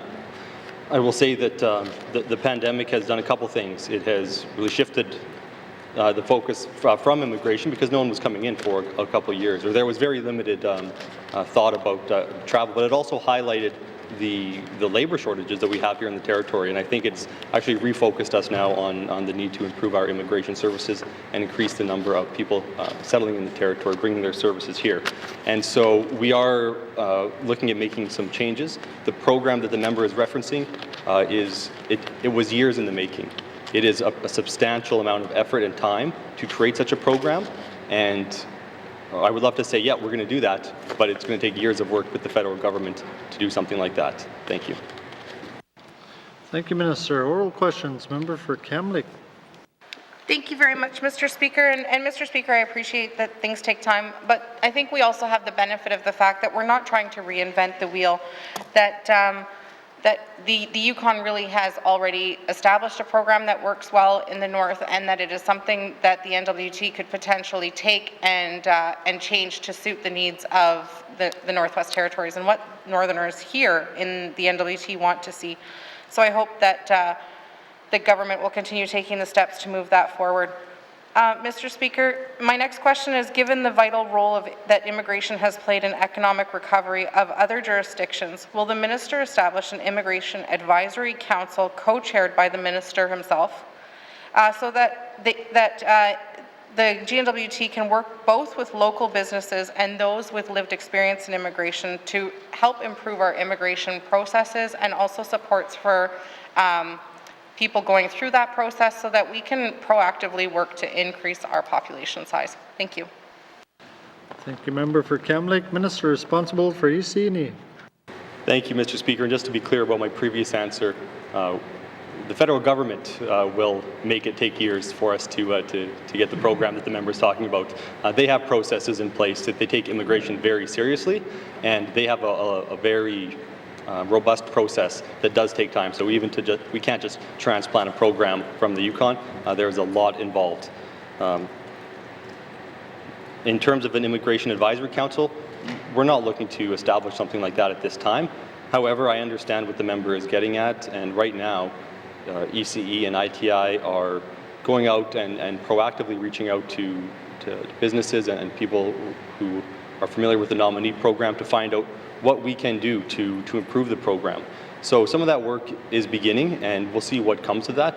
Perhaps there is some sort of a formalized body down the road that can help us focus our efforts, but that's not something we're looking to establish right now. Thank you. Thank you, Minister. Final supplementary, member for Kamloops. Thank you very much, Mr. Speaker. Mr. Speaker, I hope that the work being done with engagement on the nominee program will one day lead to just a really long series of yeses for me for the minister in this House. My last question actually relates to an answer that was given by the Minister of Health and Social Services earlier today about trying to work with people coming from, for example, the Ukraine in order to access additional healthcare workers. And similar to that, other jurisdictions have set up MOUs, and a great example is Manitoba has set up an MOU with the Philippines in regards to internationally educated nurses and facilitating that process. And so I'm wondering if there is an intent with ECE working in conjunction with potentially Health and Social Services to set up MOUs with different countries in order for us to increase our healthcare workers here in the territory. Thank you. Thank you, Member for Kamloops. Minister responsible for EC&E. Thank you, Mr. Speaker. We're not looking to do something like that right now. However, I will say that I have been involved in meetings with all of the ministers of education from across Canada, and we talk about these exact type of things. So I definitely see the value in it, and I think that as a government, we have to choose what our focuses are, and we can't do everything. We don't invest as much money in immigration as places like the Yukon do. I'm not sure what their budget is, but I know that it is more, and they have more employees, and they can put more emphasis on this. And so in the coming years, we're going to have to decide, is our labor shortage worthy of having investments in areas like immigration? And if so, then we can perhaps make the program a bit more robust and do a bit more of these initiatives that the member is speaking of. Thank you. Thank you, Minister.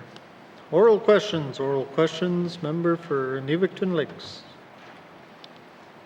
Thank you, Mr. Speaker. Are you able to hear me?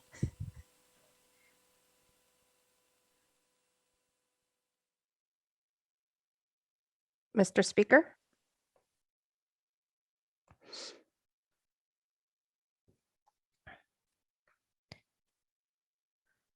Okay. Mr. Speaker, yes, on Monday I spoke about the airport runway project. So today my questions are for the Minister of Infrastructure.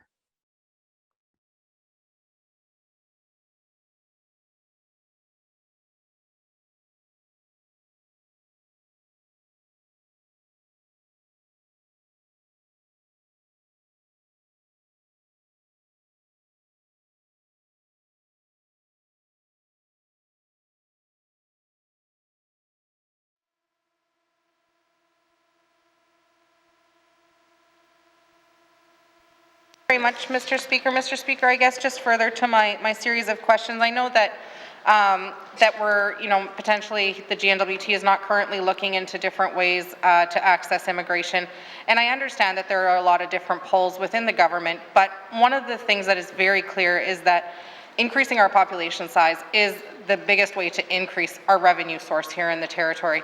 It's one of the easiest ways to increase our revenue source, and so having people working at increasing our population size off the side of of their desk maybe is not the most effective way to go about it. And so further to looking at the nominee program through community engagement, what other ways is the GNWT working at not just immigration, but population growth here in the territory? And I guess my question, maybe I don't know if to direct that at ECE or the Premier, but I think that this is a very important topic and one that requires a little bit more conversation. Thank you.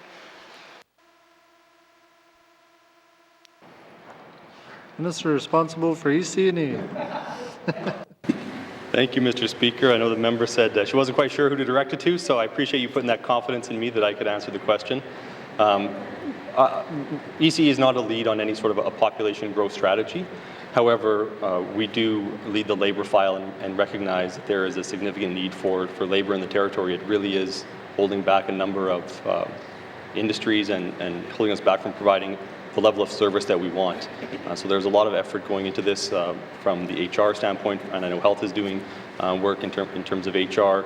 We are looking at how we can attract more people from outside of Canada to the territory, and we've been doing that every year. Our numbers have been going up. We've made significant gains. So I don't want to say that nothing is happening. Thank you, Mr. Speaker. Thank you, Minister. Oral questions. Member for Kamloops. Thank you very much, Mr. Speaker. Mr. Speaker, when we look at the population growth numbers for the territory, we're not a territory that's growing. I know that the Yukon and both Nunavut have seen growth in their territorial population numbers. Here in the NWT, we have not seen the same success. And while I understand that there is work going on within health for recruitment, I laid out 4 different suggestions today as to how we can be very proactive as far as increasing our labour pool, increasing our population here in the territory. And while I understand that we have a very broad spectrum of expectation on what our government does, increasing our revenue source needs to be one of them. And so if all of the answers I got today generally was we're not really looking at that right now, then where do we go from here as far as proactively growing our territory? Because we need a growth strategy. We need a higher revenue source and we need a higher population in order to get that. So what are the next steps? Thank you, Mr. Speaker.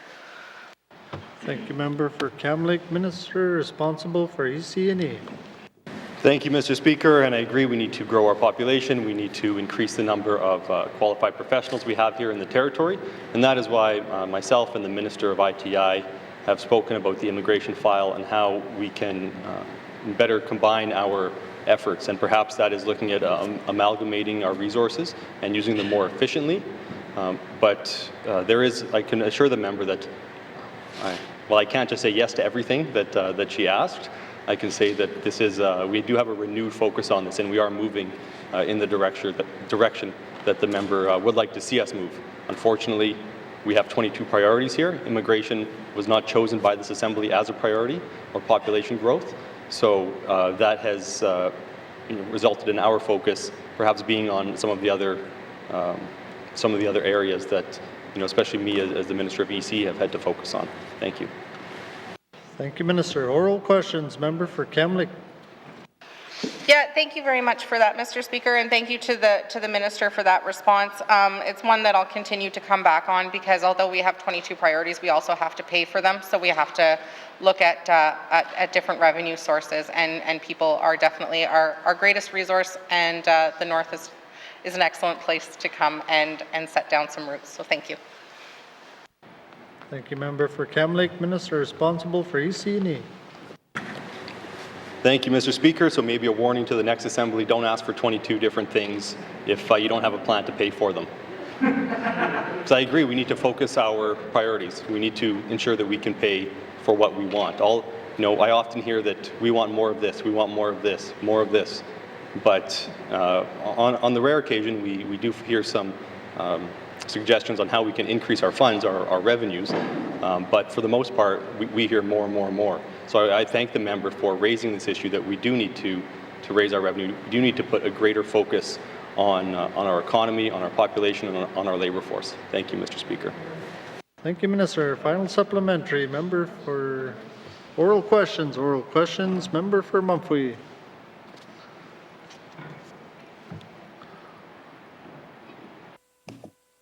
Okay, Masi Sako. Can you guys hear me? Okay. Mr. Speaker, so chikeda na tsadehi dunyets in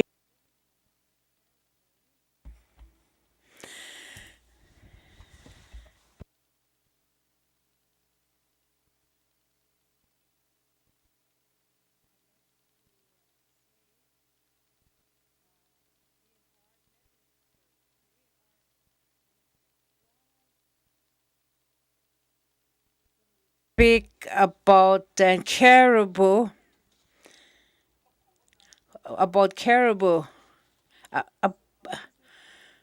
The funding for caribou has been, it's not as much as it was.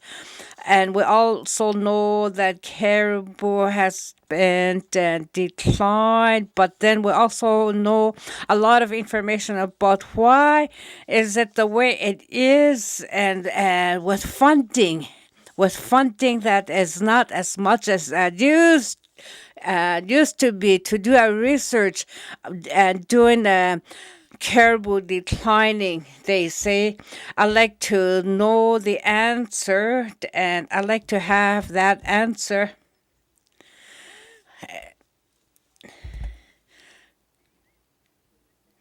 So the you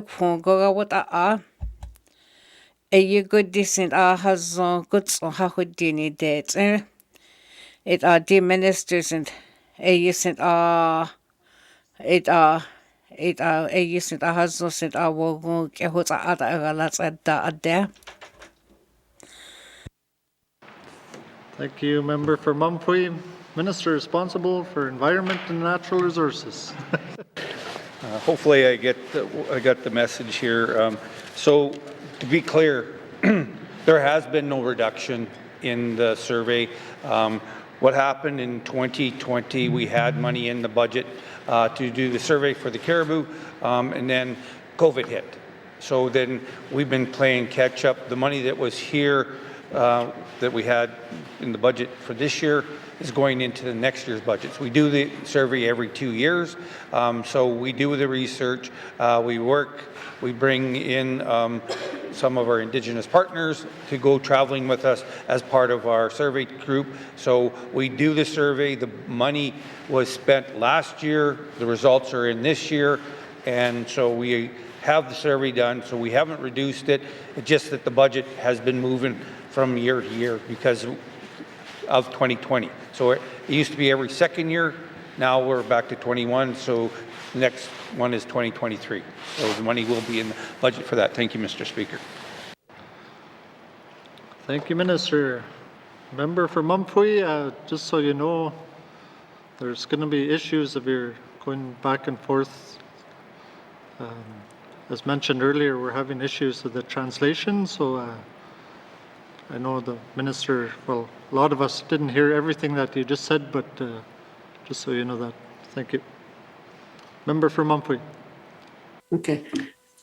Thank you. Okay, well, that was good. Thank you for the information the Minister just provided. Okay, so that was from last year, and then this year it's different budget. So budget increases have been made to enforcement, and he just said he mentioned some there already. So can the Minister explain the reason for reducing the budget for scientific research while increasing the budget for enforcement? This is for the enforcement. Thank you. Thank you, Member for Mumfree. Minister responsible for Environment and Natural Resources. Okay, thank you, Mr. Speaker. Mr. Speaker, we didn't reduce the scientific research funding. It was in 2020, we were doing the research. COVID hit, so we weren't able to do the research. So we did it in 2021. So we moved that money from 2020 to 2021. In 2022, the money will be moved to 2023, because every second year we will do the research on that. As for the enforcement, all it is that we've been asked by the Indigenous governments to add an additional camp, which we've done. We've now had 3 camps there, so, and 24/7 to have staff there. So the Indigenous governments have asked us to make sure we have enforcement out there, and we are working with our Indigenous governments to meet the needs, to make sure that we follow through making sure people don't hunt the caribou in the mobile zone. Thank you, Mr. Speaker. Thank you, Minister. Oral questions. Member for Mumfree. Thank you, Mr. Speaker. Mr. Speaker, based on what many elders and harvesters have seen with their own eyes, they feel there is a lot more than 6,200 caribou. Can the Minister explain how herds are counted? Thank you. Thank you, Member for Mumfree. Minister responsible for Environment and Natural Resources. Thank you, Mr. Speaker. Mr. Speaker, for that detail, I would have asked the member to give the question to me earlier, but I can try to explain it the best we can.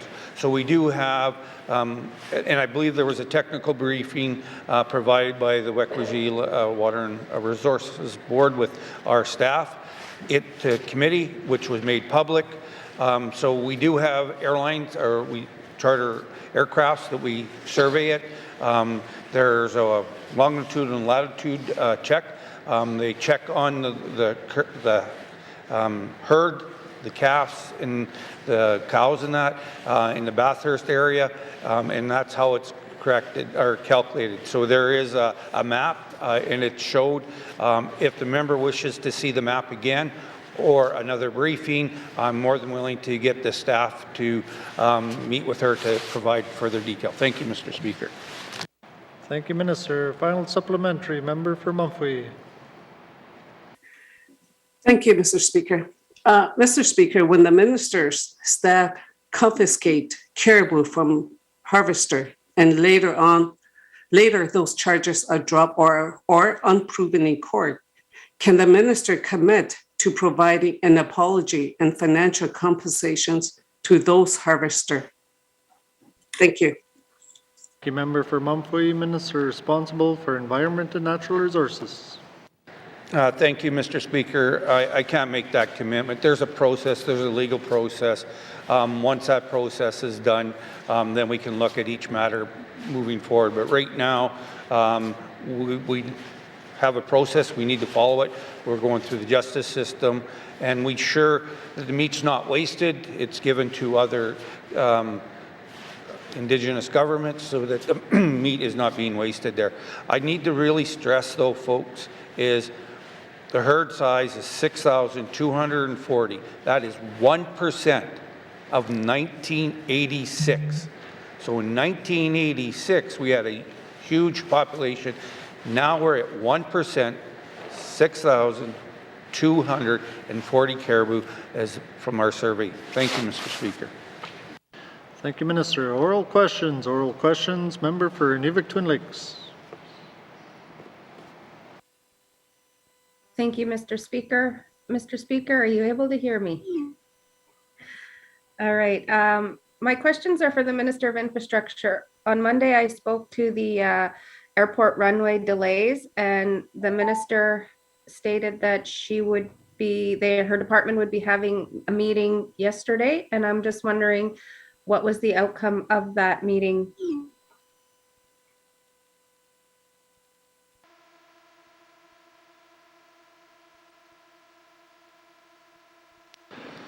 Oral questions. Oral questions. Member for Great Slave. Thank you, Mr. Speaker. Mr. Speaker, I'm going to make an attempt to ask the questions that I think my colleague from Inuvik Twin Lakes may be wanting to ask. On Monday, the Minister of Infrastructure spoke about delays to the Inuvik Airport expansion. It's my understanding that those delays are partly due to a cost overrun of $40 million. Can the minister speak to whether or not the GNWT will be on the hook to pay the cost overruns, or will the DND pay for that, given that it is 100% dollars for this project? Thank you, Mr. Speaker. Thank you, member for Great Slave. Minister responsible for infrastructure. Thank you, Mr. Speaker. Mr. Speaker, it's very early to tell at this time.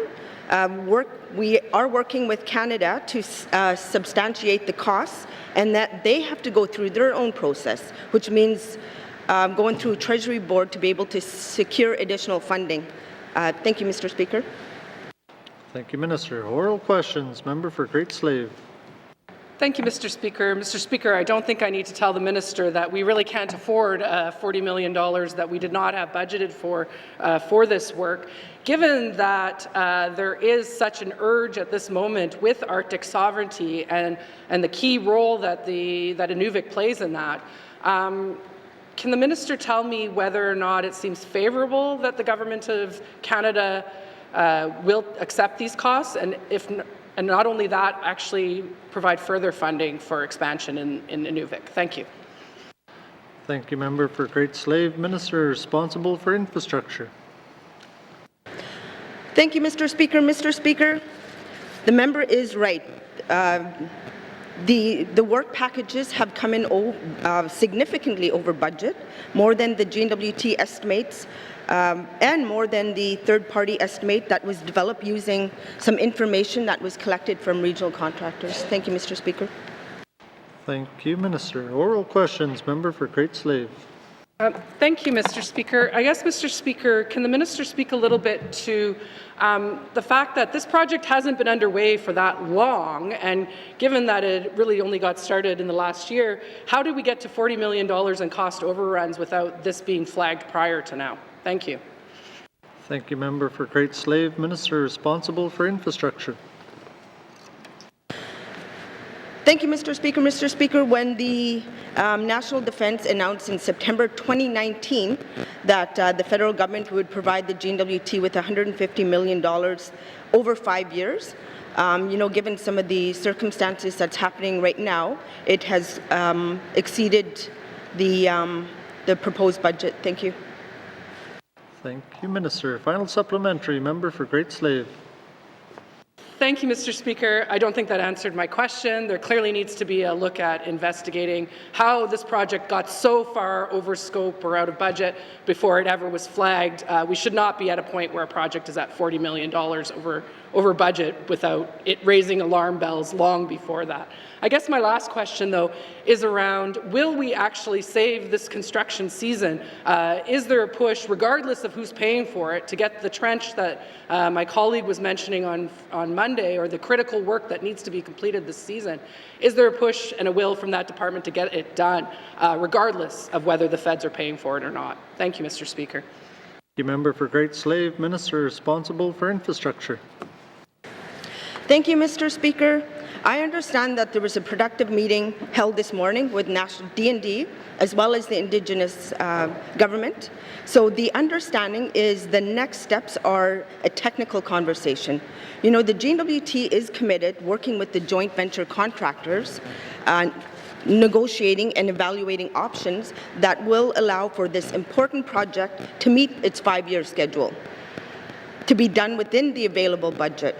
I know from my experience, Mr. Speaker, the successful negotiations take two willing parties to work in mutual respect and trust. Thank you. Yes, sir. Oral questions. Member for Great Slave. Thank you, Mr. Speaker. It's my day to be on oral questions, I guess. With the minister's comments around, my questions are for the Minister of Infrastructure, continuing along this line. With the comments about there being a mutual conversation that needs to be had, that worries me, Mr. Speaker, because we don't have a lot of capacity in some of our areas to do this type of work. And I'm worried that the department is not going to be able to negotiate with this contractor in good faith in order to get this work done. Can the minister speak to what the contingency plan is should they not be able to come to an agreement with the contractor and proceed with them? Thank you. Thank you. Member for Great Slave, Minister responsible for infrastructure. Thank you. Thank you, Mr. Speaker. So, like I said, my understanding is that the Department of Infrastructure is working with the Indigenous governments to be able to look more at a technical scope and how we move this project forward. The narrative that this project is behind schedule and that we need to forego proper planning, project planning, as well as funding and technical review in order to meet the 5-year project window is not true. We need to get negotiations done and start the work for these projects that are happening in partnership with Canada and as well as National Defence. Thanks. Minister, oral questions. Member for Great Slave. Thank you. Now I'm super confused because it is my understanding that if this technical piece of the work, the trench, isn't completed within time, that there will be a delay. So I'm not sure where this conflicting information is coming from, but can the minister speak to whether or not if that trench is not dug this year, can it be dug next year with no delays? Thank you. Thank you, Member for Great Slave. Minister responsible for infrastructure. Thank you, Mr. Speaker. Mr. Speaker, to be clear, I'm not prepared to negotiate this contract at the floor of this House, so I'm going to take notice. Thank you. Thank you, Minister. Colleagues, our time for oral questions has expired. Written questions. Written questions. Returns to written questions. Mr. Clerk. No.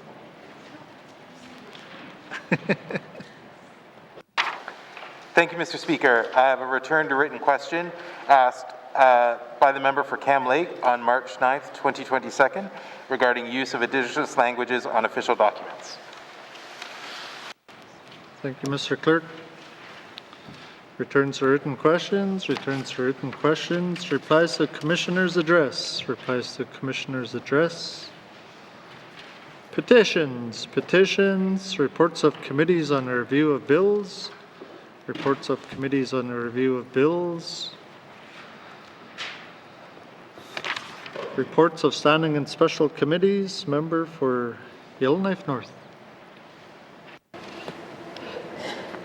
Thank you, Mr. Speaker. Your Special Committee on Reconciliation and Indigenous Affairs is pleased to provide its interim report.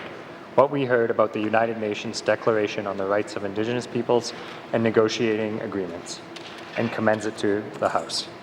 Mr. Speaker, the chair of this committee, the member for Inuvik Twin Lakes, has asked me to read the executive summary today, but I would like to thank her and all the members of this committee for their work. On October 29, 2020, the Legislative Assembly unanimously passed Motion 21-19 sub 2 to establish a special committee on reconciliation and Indigenous affairs. The Assembly tasked the special committee to seek and encourage discussion and recommendations on opportunities and challenges in meeting the Assembly's priorities. The special committee began work on December 4th, 2020, and has since held 15 hearings. Throughout 2021, the committee heard from legal experts, scholars, researchers, Indigenous governments and nations, and the government of the Northwest Territories. 5 public presentations by experts and scholars are available on the Legislative Assembly's YouTube channel. The committee received 10 in-camera hearings, including 8 from Indigenous governments and organizations and 2 from the GNWT. We are not identifying individual voices in this interim report, unless explicitly advised that we can share that information publicly. We respect the confidentiality requirements of ongoing negotiations and the confidentiality commitments of Indigenous governments and nations. The report is organized into 4 chapters, summarizing what we have heard so far. Chapter 1 arranges the information received from experts and scholars and provides an overview of discussions around the implementation of the Declaration. Chapter 2 summarizes what we heard about existing key challenges in applying the Declaration in the NWT. And Chapter 3 encapsulates the key challenges, including agreements in the NWT. The final chapter lists areas for future potential recommendations by the Special Committee. What we heard about the Declaration. Themes that emerged when committee listened to experts, scholars, and Indigenous governments and organizations reflected many discussions taking place in the Canadian context. These discussions included observing the Declaration as a minimum standard for human rights and as a tool for self-determination. The Declaration was acknowledged as designed to be a global benchmark, while some suggested that it was not intended to be a specific legal instrument to be directly implemented as law. Discussions about the Declaration. Committee heard implementing the Declaration's articles should not be seen as the end goal, but rather the beginning of the effort. We heard that challenges arise when aligning the Declaration, an international human rights document, with domestic law. Adopting the Declaration in domestic legislation has been criticized as too vague and non-committal. It has been described as misleading in that it could make promises that cannot be kept, thereby taking the risk of repeating the cycle of broken promises, particularly promises broken by governments. Committee heard fundamental disagreement on whether the Declaration is legally binding. It has been pointed out that it is an aspirational document designed to be a global benchmark for Indigenous rights, but it's not considered law and therefore not legally binding. Others noted that viewing the Declaration as aspirational ignores its intent to guide action. We learned that customary international law applies directly unless expressly stated otherwise. Human rights treaties must be implemented through domestic legislation, either implicitly or explicitly. We heard that in the NWT, the Declaration might serve different purposes for different nations. For those that pursue self-government agreements, the Declaration may serve as a replacement for the GNWT's core principles and objectives. Treaty holders may use the Declaration to identify and fill gaps in implementation. Committee heard that modern treaty implementation and self-governance agreements are at a critical point in the NWT, and processes to secure funding will require rethinking to ensure the treaties and the Declaration are fulfilled. On the other hand, we heard that the declaration may distract modern treaty holders from continuing treaty implementation and may impede further progress on a path that has seen considerable investment in the past. For those without land agreements, the declaration could allow land rights and self-determination. Nations without land agreements express the desire to develop their own mechanisms and processes to move land agreements forward. Committee heard that openness is needed toward more progressive and contemporary co-management approaches that include renewable and non-renewable resources. The NWT's co-management institutions have developed from arrangements under modern treaties and may not be a workable model for areas without land agreements or reserve lands. Challenges in declaration implementation. International human rights obligations and domestic law. We heard concerns about the fundamental compatibility on the basic principles of the declaration with the existing jurisprudence in Canada. Different views exist on the future approach to address the complexity of Section 35 of the Constitution Act 1982. We also heard about confusion amongst Indigenous rights holders about this section in relation to rights under other laws. Options for implementation. We heard that implementation may be more manageable if the declaration was broken down into its applicable sections. This process would avoid ambiguity, better allow incremental allocation of resources, and would put meaning behind each section with specific mechanisms. Implementation by law.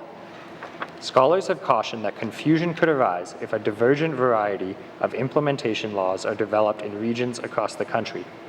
Should all provinces, territories, and municipalities develop laws in addition to federal law that makes commitments to the rights of Indigenous people, the question would be how to ensure the process is harmonious. This would likely be more applicable to the territories than to some of the provinces.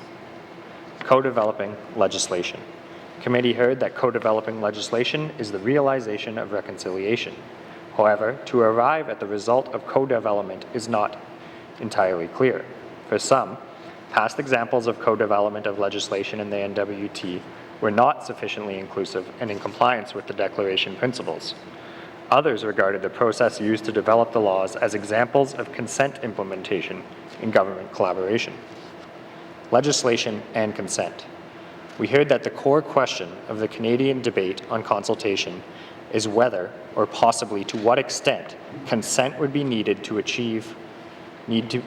be achieved before developing legislation to implement the Declaration, which requires its consent. Consent and self-determination. Consent has been accepted as a key principle of the Declaration, intended to enable Indigenous self-determination. In discussions about consent, we heard that the principle of free, prior, and informed consent, known as FPIC, can be perceived as a vehicle to advance long-term relationships and allow for the coexistence of a plurality of legal orders.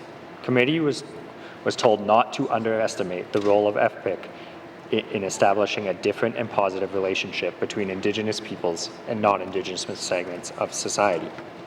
Consent and consult. Disagreements exist on the achievability of free, prior, informed consent in relations to its rights under the Constitution Act. And while free, prior, informed consent is the tool intended to make self-determination happen, tensions exist between efforts of defining terms and interpretations of the broader goal of Indigenous participation and protection of rights. Operationalizing consent. We also heard how consent could be operationalized through declaration legislation. Examples of operationalization include creating leadership tables, secretariats, and joint cabinet Indigenous committees. Other examples include processes outside of declaration legislation, such as modern treaties, the regulatory regime, and assessment processes, Indigenous-led assertion and enforcement, or through the courts. Contentious articles. Committee heard that several declaration articles might be contentious in their relationship to the Canadian Constitution Act 1982. We heard that Articles 26, 32, and 46 have been particularly contentious. Monitoring of implementation. There are no independent bodies to monitor how governments will perform in implementing and applying the Declaration. It has been said that this will lead to interpretation gaps in implementation. Regional and inherited approaches. We have heard that some fear that the declaration may interfere with existing agreements. Others pointed out that the declaration will help realize inherent rights and reconciliation. To understand the situation of Indigenous nations in the NWT, we were told to look at the historic treaties, the extinguishment of rights and modern land agreements. We heard that existing representative bodies may not align with current views of authority and self-determination, and existing agreements may not fulfill the views of land rights and self-government. Challenges in negotiation. The slow pace of negotiations due to increasing complexity of agreements, frequent leadership changes, the desire for legal certainty and to be comprehensive, as well as the increasing size of negotiations will all raise the challenges.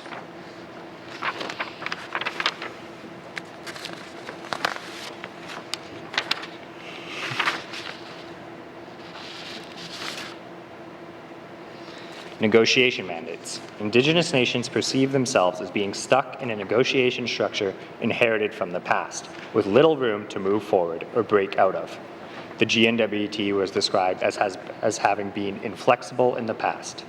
All NWT witnesses agreed that governments need to get away from the fixed and predetermined principles at the negotiation table, be more flexible, and not change core principles and objectives unilaterally. Competing interests. Overlap in land use combined with the absence of land agreements, we heard, created an untenable and undesirable situation. Finding a way forward. Despite, at times, the critical language describing the past and current experiences of negotiations in the NWT, we were inspired by the positive and forward-looking tone used by all witnesses. We heard a deep sincerity in seeking and finding solutions to the challenges of the status quo. The diversity among NWT Indigenous governments and nations was noticed as an opportunity to build on what has proven to already work in the NWT. Examples included existing collaborative models of governments and legislative co-development. Mr. Speaker, I would like to thank all of the presenters to the committee and all of the committee members for their work. This is simply the interim report. We look forward to many more meetings and to future recommendations to this Assembly. Thank you, Mr. Speaker.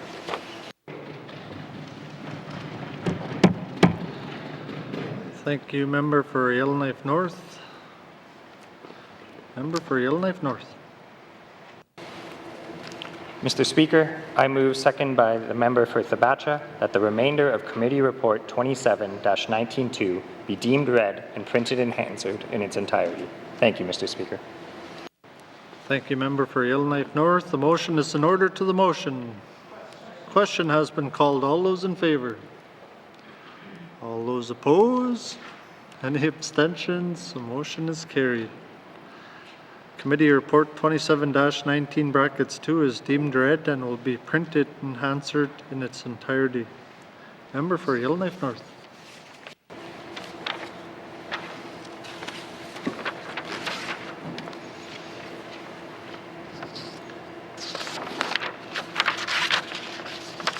One moment, Mr. Speaker. Oh, Mr. Speaker, I move, seconded by the member for Thabacha, that Committee Report 27-19-2, Special Committee on the Reconciliation and Indigenous Affairs Interim Report, what we heard about the United Nations Declaration on the Rights of Indigenous Peoples and negotiating agreements, be received by the Assembly and referred to Committee of the Whole. Thank you, Member for Yellowknife North. Motion is in order to the motion. Question has been called. All those in favour? All those opposed? Any abstentions? The motion is carried. Committee Report 27-19(2) has been received by the Assembly and referred to Committee of the Whole. Thank you.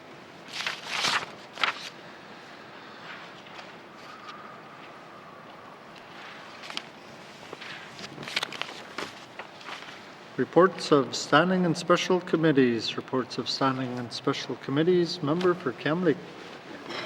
Thank you, Mr. Speaker.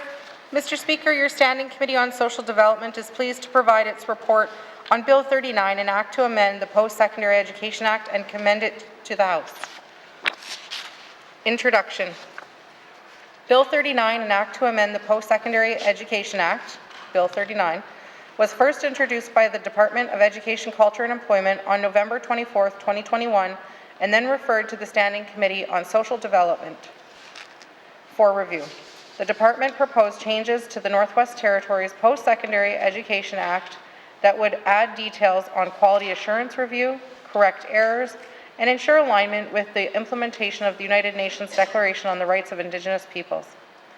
Bill 39 proposes changes to remove a precondition to being recognized as an Indigenous institution, allow for the charging of fees and costs related to applications and quality assurance review processes, require a quality assurance review of an application for registration as a private training institution and for renewal of that registration, clarify the role of a post-secondary education advisory committee, give the minister additional powers concerning the establishment of a committee and standards a committee must follow, allow for regulations to prescribe the quality assurance body to which a particular type of application is referred, and to prescribe matters relating to that referral, allow the minister to order a refund of tuition fees on suspension or revocation of an authorization, require specific boards or other governing bodies to establish quality assurance processes for programs of study offered by an institution, and improve the use of consistent language throughout the Act. The proposed amendments focus on addressing gaps and inconsistencies as identified by the Department when drafting the regulations required for implementing the PSE Act. The Act received assent in August 2019 and is not yet in force. The main changes proposed by the Standing Committee include 1. Narrowing the powers of post-secondary education advisory committees to quality assurance matters. 2. Requiring a minimum of half of the members to post-secondary education advisory committees to be Indigenous. And 3. Increasing consistency within the legislation. The Standing Committee wishes to thank all those who participated. What we heard. The Standing Committee held a public engagement period from December 22nd, 2021 to February 4th, 2022, and a public hearing in Yellowknife on March 24th, 2022. The Standing Committee received written submissions from Aurora College, the City of Yellowknife, and the Office of the Information and Privacy Commissioner of the Northwest Territories. Thank you, Mr. Speaker. I would now like to pass the reading of the report to the MLA for Great Slave. Thank you. For Cam Lake, member for Great Slave. Thank you, Mr. Speaker. Welcoming Bill 39. The PSE Act creates the structure for post-secondary education in the Northwest Territories and rules post-secondary education institutions to support the growth of the territorial post-secondary education system. This legislation will become operative once regulations are in place. Post-secondary education includes universities, colleges, and trade and vocational schools. Aurora College welcomed Bill 39 as the critical piece in transitioning to a polytechnic university. The college is pleased that the changes proposed in Bill 39 do not impact the relationships as they develop according to the Aurora College Transformation Implementation Plan. The City of Yellowknife expressed support for the updates to the PSE Act because the changes are considered to result in a more clearly written and well-functioning piece of legislation. Removing barriers to the establishment of Indigenous institutions. Submissions welcomed removing the additional step for the recognition of an Indigenous institution required in the existing legislation. Amendments to the definitions section and Part 3 of the PSE Act removed the condition that an organization must be recognized as a post-secondary institution before it can be recognized as an Indigenous institution.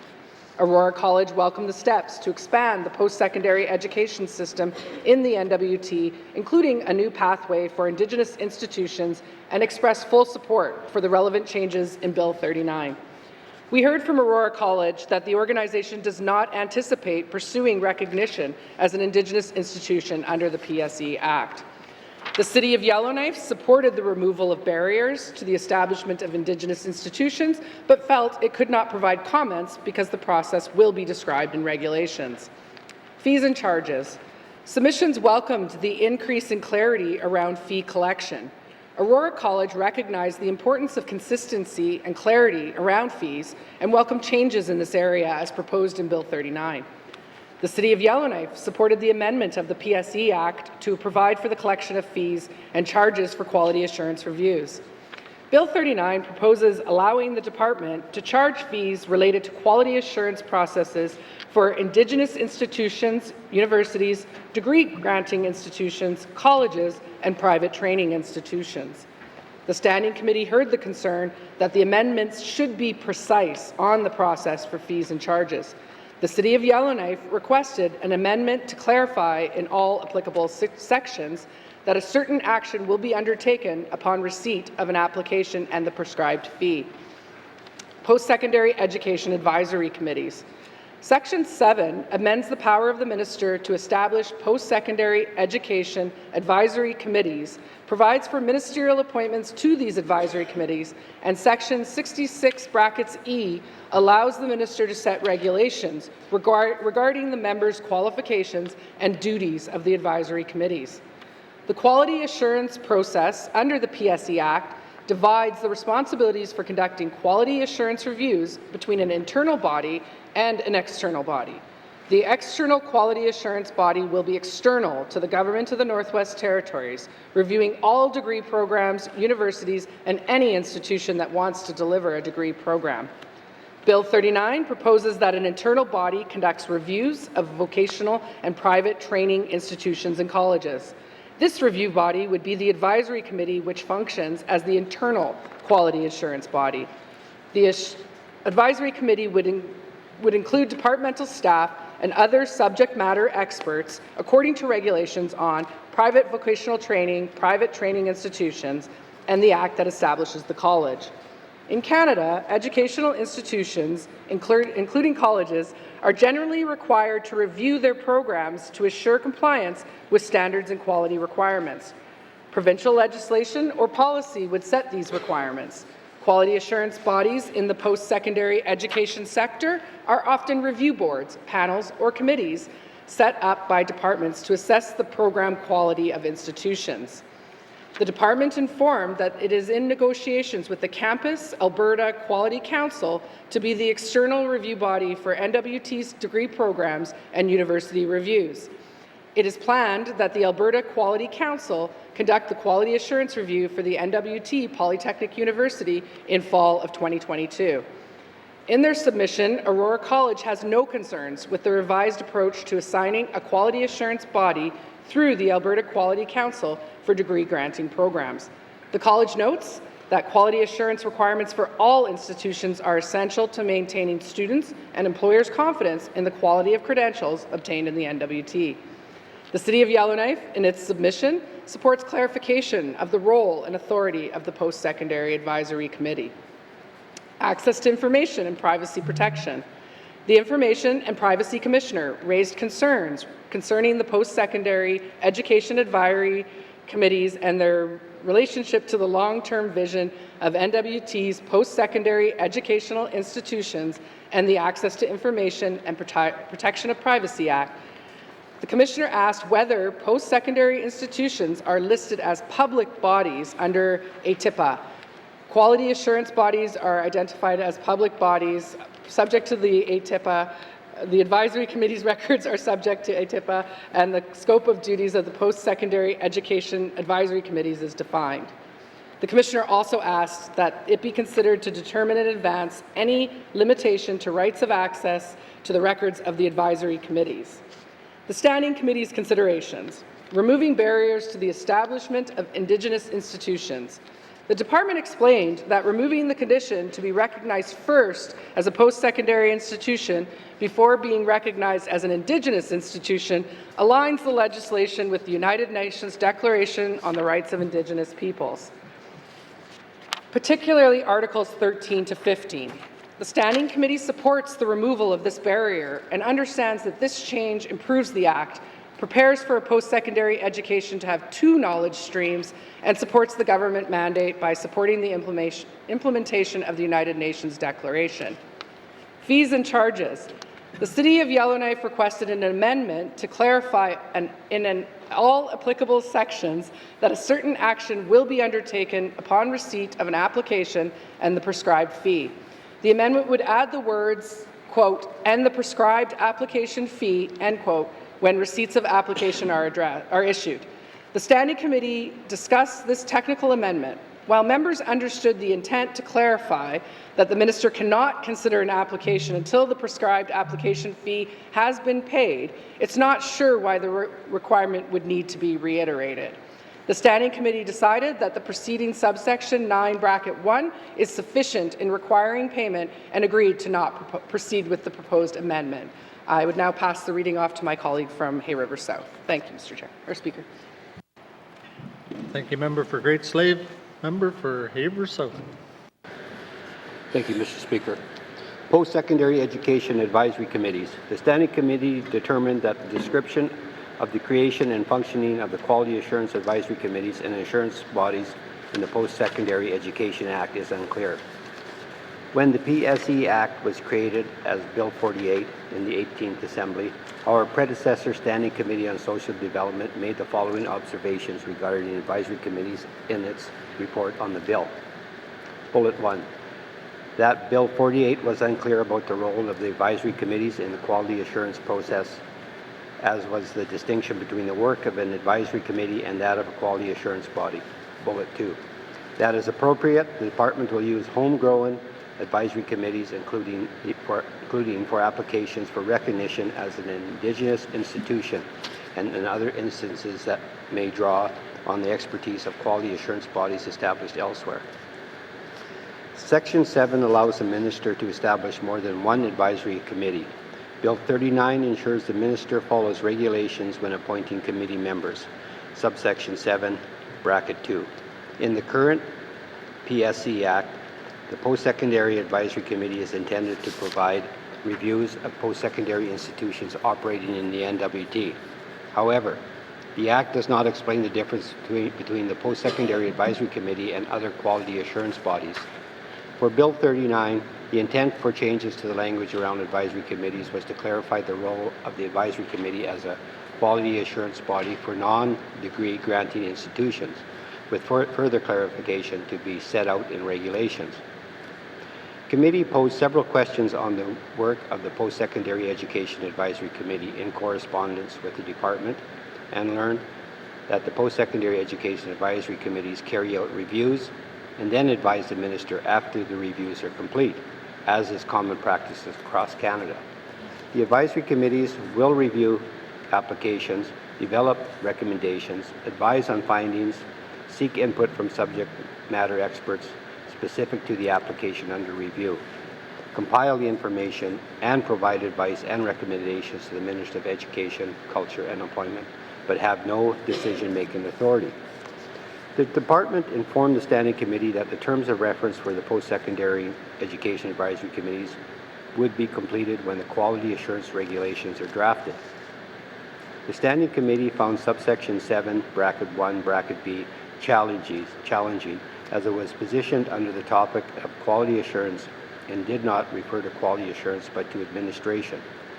This was seen as a disconnect between the attention and what is expressed in the bill. The resulting creation of a very broad decision-making power was a concern for the Standing Committee. Consequently, the Standing Committee developed Motion 1 to clarify the focus of the Advisory Committee is on matters of quality assurance. The motion, as set out in Appendix 2, replaces paragraphs 7, bracket 1, bracket B, and bracket C, and relates both to quality assurance. Motion 1 includes a new subsection 7, bracket 2.1, requiring the minister, when appointing members, to make a reasonable effort to include members who reflect the unique and diverse values, histories, and people of the Northwest Territories. The Standing Committee had included this exact requirement for the Board of Governors when selecting members of the Indigenous Knowledge Holder Council. This change was made by a motion, change in subsection 21, bracket 2, in review of Bill 30, an act to amend the Aurora College Act. We understand this change is contributing to ensuring consistency in legislation related to the Aurora College transformation toward a polytechnic university. Affirmative action. Members of the Standing Committee feel strongly about affirmative action and want to be ensure that post-secondary education advisory committees have appropriate Indigenous representation. In communication, the department had maintained that it prefers flexibility in the composition of quality assurance advisory committees. We learned that depending on the type of institution applying, the composition of advisory committees could change. For example, with the review of an aviation school, such advisory committee would likely include membership from within and outside of the GNWT, and likely aviation experts. In addition, the quality assurance process for Indigenous institutions will require an advisory committee under Section 7 of the PSC Act. It is anticipated that such a committee would have significant Indigenous membership. To this effect, Standing Committee developed Motion 2 requiring a minimum of Indigenous members to the Advisory Committee. This motion is captured in Appendix 2 and adds 7(2) stating that at least 1/2 of the members appointed by the Minister to an Advisory Committee under subsection 2 must be Indigenous residents of the Northwest Territories. Thank you, Mr. Speaker. I will now pass it over to the member from Montfleet.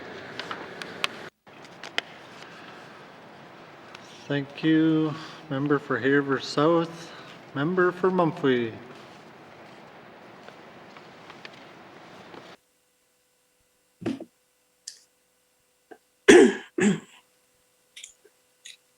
Thank you. Access to information and privacy protection. The Information and Privacy Commissioner asked the Standing Committee to clarify whether post-secondary education advisory committees and their documents would be subject to the Access to Information and Privacy Protection Act, ATIPA in bracket. The Commissioner asked to clarify, 1, if post-secondary institutions are listed as public bodies under ATIPA. Two, if quality assurance bodies are identified as public bodies subject to the ATIPA. If post-secondary education advisory committee reports are subject to ATIPA and determine, number 4, and determine in advance limitations to rights of access. 5, the scope of duties of post-secondary education advisory committee. From the department, the Standing Committee heard that the quality assurance bodies would not be considered a public body under ATIPA. Currently, Aurora College is listed as a public body in column 1, Schedule A, to the Access to Information and Privacy Protection of Privacy Regulation, as are the various education authorities and councils created under the Education Act. Private education institutions are not subject to the ATIPA. The Standing Committee had identified that in other jurisdictions, quality assurance bodies are subject to their provincial privacy protection legislations. For example, as a public body, the Campus Alberta Quality Council is subject to the Post-Secondary Learning Act, the Freedom of Information and Protection of Privacy Act, and Programs of Study regulations in the province of Alberta. The Ontario Post-Secondary Education Quality Assessment Board requires board members to adhere to the intent and requirements of Ontario's Freedom of Information and Protection of Privacy Act, 1990, which applies to all information, material, and records relating to or obtained, created, maintained, submitted, or collected during a review. The Standing Committee determined that since no public bodies that will be subject to ATIPA had been created yet, this question would lie outside this bill scope. Consistency. Bill 39 proposed to change wording in Section 17, dealing with NWT developed degree programs, and Section 28, dealing with private training institutions, to make the language around authorizations consistent. The Standing Committee suggested with Motion 3 set out in Appendix 2 to make the same change in Section 21 dealing with a letter of authorization to make the legislation internally consistent. Now I pass this on to Cam Lake MLA. Thank you. Thank you, member for Mumfui. Member for Kamlik. Thank you, Mr. Speaker. Clause by clause review. The clause by clause review of Bill 39 was held on March 25th, 2022. At this review, the Standing Committee moved 3 motions. The Minister concurred with 2 motions. The Minister did not agree with the motion on the composition of the Post-Secondary Education Advisory Board. Motion 1 proposes changing Section 7 by focusing the Post-Secondary Education Advisory Committees and their work on quality assurance matters and adding a requirement for the Minister to ensure membership on the advisory committees reflects the uniqueness and diversity of the NWT. The Minister concurred and Clause 3 has been amended. Motion 2. The Standing Committee moved that after subclause 7 brackets 2.1, a new subsection requires that at least 1/2 of the Minister's appointed members to a post-secondary education advisory committee under subsection 2 must be Indigenous residents of the Northwest Territories. The Minister did not concur. The amendment will not take effect. Motion 3. The Standing Committee moved that Clause 15 of Bill 39 be amended by making the language consistent with other sections in the Act. The Minister concurred with the motion. Clause 15 has been amended. Conclusion. The Standing Committee on Social Development's review of Bill 39 resulted in 3 motions. The Standing Committee thanks the public for their participation in the review process and everyone involved in the review of this bill for their assistance and input. Following the clause-by-clause review, a motion was carried to report Bill 39, an act to amend the Post-Secondary Education Act, as amended and reprinted, as ready for consideration in Committee of the Whole. This concludes the Standing Committee's review. Thank you, Mr. Speaker. And Mr. Speaker, I move, seconded by the member for Great Slave, that Committee Report 28-19 brackets 2, Standing Committee on Social Development report on the review of Bill 39, an act to amend the Post-Secondary Education Act, be received and adopted by the Assembly. Thank you, Mr. Speaker. Thank you, member for Kamlik. The motion is in order to the motion. Question has been called. All those in favour? All those opposed? Any abstentions? The motion is carried. Committee Report 28-19 brackets 2 has been received and adopted by the Assembly. Reports of standing and special committees. Reports of standing and special committees. Tabling of documents. Tabling of documents. Minister responsible for Health and Social Services. Thank you, Mr. Speaker. Oh man, I've been waiting for this moment. And yes, Mr. Speaker, I wish to table the following 5 documents. 2020-2021 Annual Report of the NWT Health and Social Services Authority. 2020-2021 Annual Report of the NWT Health and Social Services System. Hay River Health and Social Services Authority Annual Report 2020-21. Clecho Community Services Agency Health and Social Services Annual Report 2020-2021. And follow-up letter for oral question 902-19 brackets 2, healthcare staff recruitment. Thank you, Mr. Speaker. Thank you, Minister. Tabling of documents. Tabling of documents. Minister responsible for Justice. Mr. Speaker, I wish to table the following document, plain language summary for Bill 48, Arbitration Act. Thank you, Mr. Speaker. Thank you, Minister. Tabling of documents. Tabling of documents. Minister responsible for Infrastructure. Thank you, Mr. Speaker. I wish to table the following document, Government of the Northwest Territories Response to Committee Report 17-19, bracket 2, a report on Bill 23, an act to amend the Public Utilities Act. Thank you. Thank you, Minister. Tabling of documents. Tabling of documents. Member for Framley. Merci, Monsieur le Président. I wish to table the following 3 documents, Northwest Territories 2022 Living Wage Report, Northwest Territories Living Wage 2022 Plain Language Report, and a news release, media release and infographics from Alternatives North dated today. Merci, Mr. Speaker. Thank you, member for Frame Lake. Tabling of documents. Tabling of documents. Notice is a motion. Notice is a motion. Motions. Motions. Notice is a motion for the first reading of bills. Notice is a motion for the first reading of bills. First reading of bills. First reading of bills. Second reading of bills. Minister responsible for justice. Mr. Speaker, I move, seconded by the Honourable Member for Inuvik Boot Lake, that Bill 48, Arbitration Act, be read for the second time. The bill repeals and replaces the existing Arbitration Act. The bill is based substantially on the Uniform Arbitration Act adopted in 2016 by the Uniform Law Conference of Canada.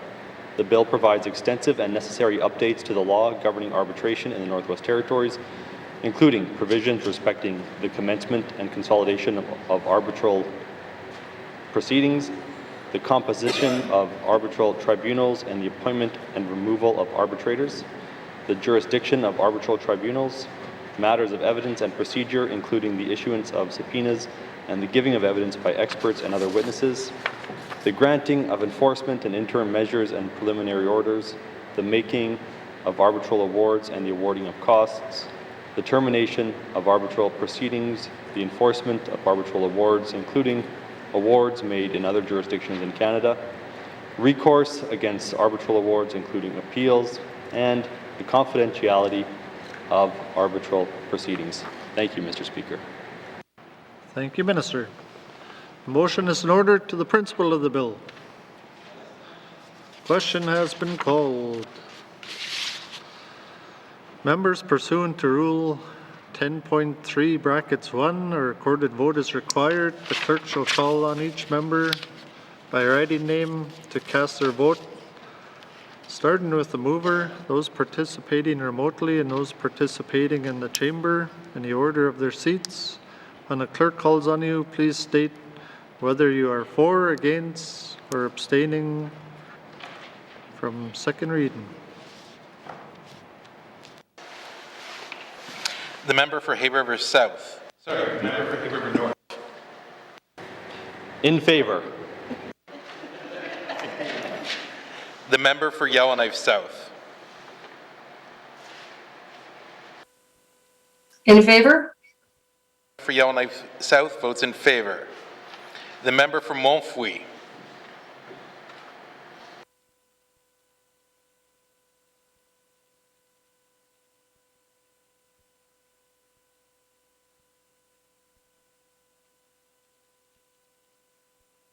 For Montfouille is muted. There we go. Okay, it's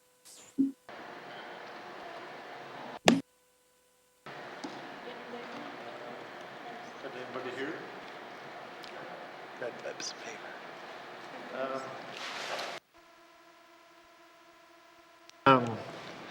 If we cannot hear member for Mumfree during the recorded vote, at the end of vote, say the member for Mumfree pursuant to Rule 10.3 brackets 1 has 3 minutes to contact the clerk at the table to identify her vote.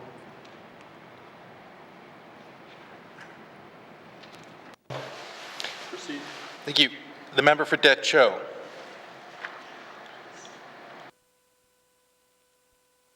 In favor. The member for Decho votes in favor. The member for Inuvik Twin Lakes. In favor? The member for Inuvik Twin Lakes votes in favor. The member for Thabacha. In favor.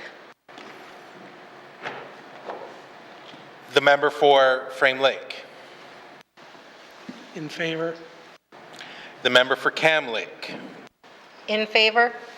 The member for Range Lake. In favor? The member for Yellowknife South.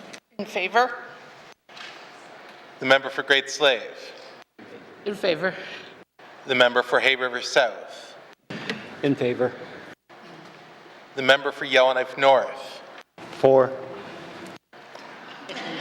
The member for Tunaday Welladay. In favor. The member for Nahende. In favor. The member for Sawtoo. In favor. The member for Inuvik Boot Lake. In favor.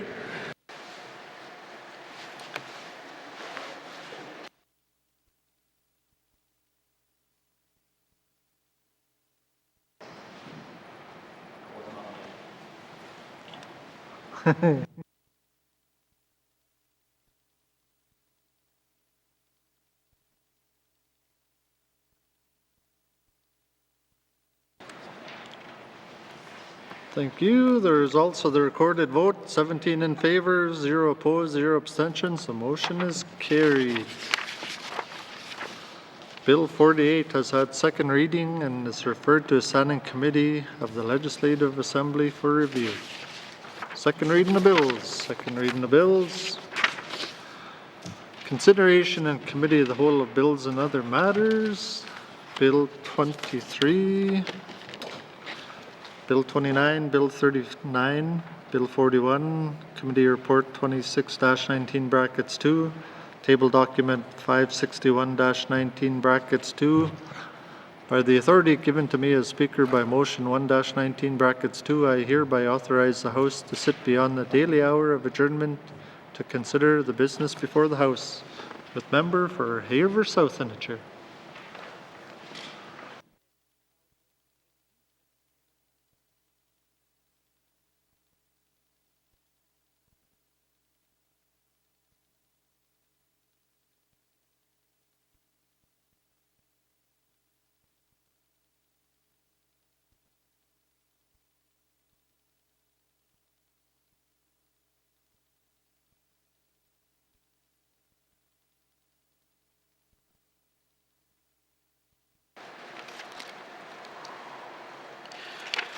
I will now call Committee of the Whole to order. What is the wish of the committee? Mr. O'Reilly.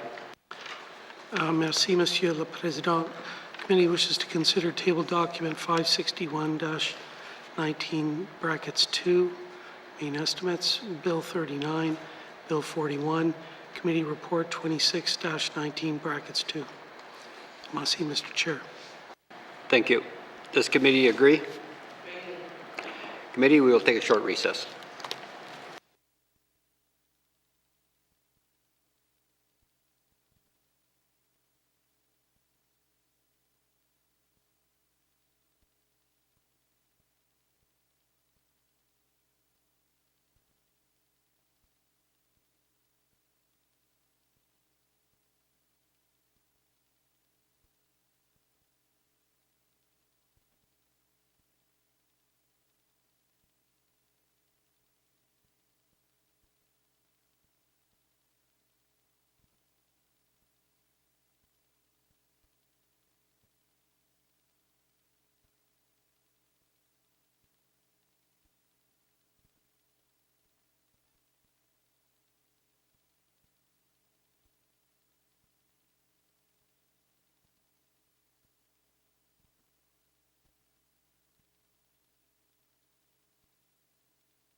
Against us.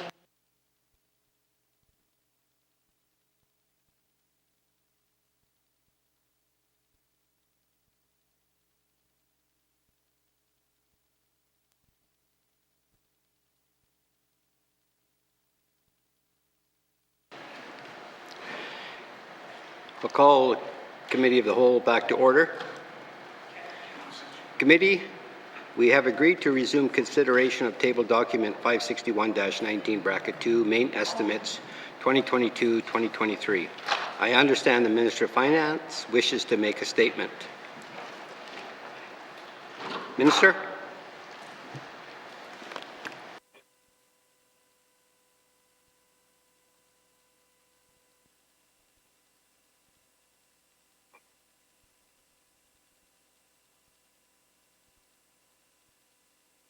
I haven't been given my clear to speak. Just want to make sure I'm being heard.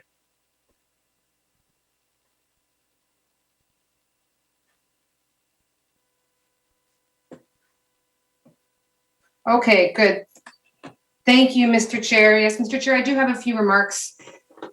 Mr. Chair, as you know, over the past several weeks, the Legislative Assembly has been considering the 2022-2023 main estimates. This is my third time going through the budget review process and the associated negotiations that take place between members and the executive. Negotiations are necessary because the executive holds a minority of seats in the Legislative Assembly and therefore requires at least 3 votes from members in order to pass the budget. We arrive as independents, but we must move forward together within a spirit of consensus. And while we are each obligated to represent the people of our ridings, our code, of course, requires that we accept a collective legislative responsibility to serve the people of the Northwest Territories. Each of us answers to our constituents. That is a core principle of democracy. We each represent the diversity of views, perspectives, and needs of all of our residents, all at the same time. During the budget process, we must determine whether spending done for the whole of government and the whole of the Northwest Territories adequately advances the needs both of our individual ridings and the territory as a whole. Sometimes the right balance requires more weight towards a particular issue or region in order to be equitable. Other times, maintaining a balance means ensuring resources are available equally to all. As Minister of Finance, I do not unilaterally decide the budget for all departments. Each department is responsible to achieve their core obligations to the territory and to advance their areas of responsibility under the mandate of the Assembly. They do so through the departmental budgets that we have been reviewing. The Department of Finance oversees the overall fiscal strategy on behalf of the GNWT and supports the Financial Management Board that is made up of all members of the Executive Council. This body collectively is responsible for the decisions that impact the GNWT as a whole. The budget is not divided up per capita or into 33 community pieces. That is not how a budget that covers a territory as vast and as diverse as ours is structured. It would result in inequities and would not be representative of the different needs or costs. It also would not take advantage of economies of scale. I believe our system is one to be proud of, especially on days like today, when not only will a vote not be unanimous, but we will not all agree, even perhaps on some core issues. What makes our system special is that we must continue to engage in dialogue, because continuing to seek future consensus, even in the face of current disagreement, is at the core of our system. I want to briefly describe 3 key pieces of this that this government has brought to these budget negotiations. The first is to be fiscally responsible and remain as close as cost neutral as possible. In other words, we not only offer added items to sweeten the pot, but acknowledge that additions should have complementary reductions or increases to revenue. That would not be possible without the diligent work of members of the Legislative Assembly asking hard questions about where money is spent and where we might find room for savings. The second is that the entire GNWT budget does not get passed by the vote of one member. I know that the Premier expects ministers to be available to speak to every member about individual regional, community, and resident issues. And doing so can help identify when a particular area might need enhanced funding to better achieve its goals across the whole of the Northwest Territories. By doing so through the year, we hopefully do not arrive at a point where the budget needs to change at this stage to accommodate a single project, but rather can be changed to reflect an expansion of a program that can then benefit the Northwest Territories as a territory. Third, the vote of every single member matters. And so while I acknowledge that not every member will vote in favor of the allocation of public resources contained within this budget, it is my hope that our process of ongoing engagement, discussion, and consideration of what resources are available to help every NWT region, community, business, and resident will lead us to new consensus in the future. Before I review our additional budget commitments, I want to express my thanks to the work done by the Standing Committee on Accountability and Oversight. In their review of the main estimates, the questions asked throughout the process help ministers better align the functioning of programs and services for the people we all serve. As well, I want to extend my very sincere gratitude to the chairperson and deputy chairperson of that committee who share with me the responsibility for these budget discussions. Our discussions were, in my view, frank, forthright, respectful, and always centered on a shared goal of achieving a result that reflected the values and priorities of the 19th Legislative Assembly.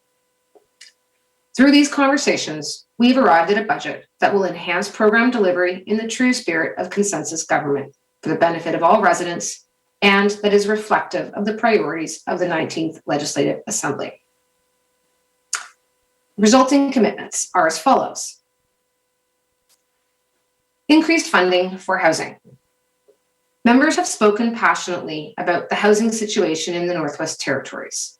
The need to improve our housing situation across the spectrum of housing needs and in all regions of the Northwest Territories is reflected in our priorities and felt by all members. I will commit to an additional $4 million per year in ongoing funding for the Northwest Territories Housing Corporation. This funding will provide financial support for home repair, fuel tank replacements, home purchase programs, mobility modifications, and to the seniors' home subsidy. Shelter funding. The GNWT is also committing one-time funding in 2022-2023 of $2.2 million for homelessness shelters. Emergency and homeless sheltering is a challenge for many northern communities.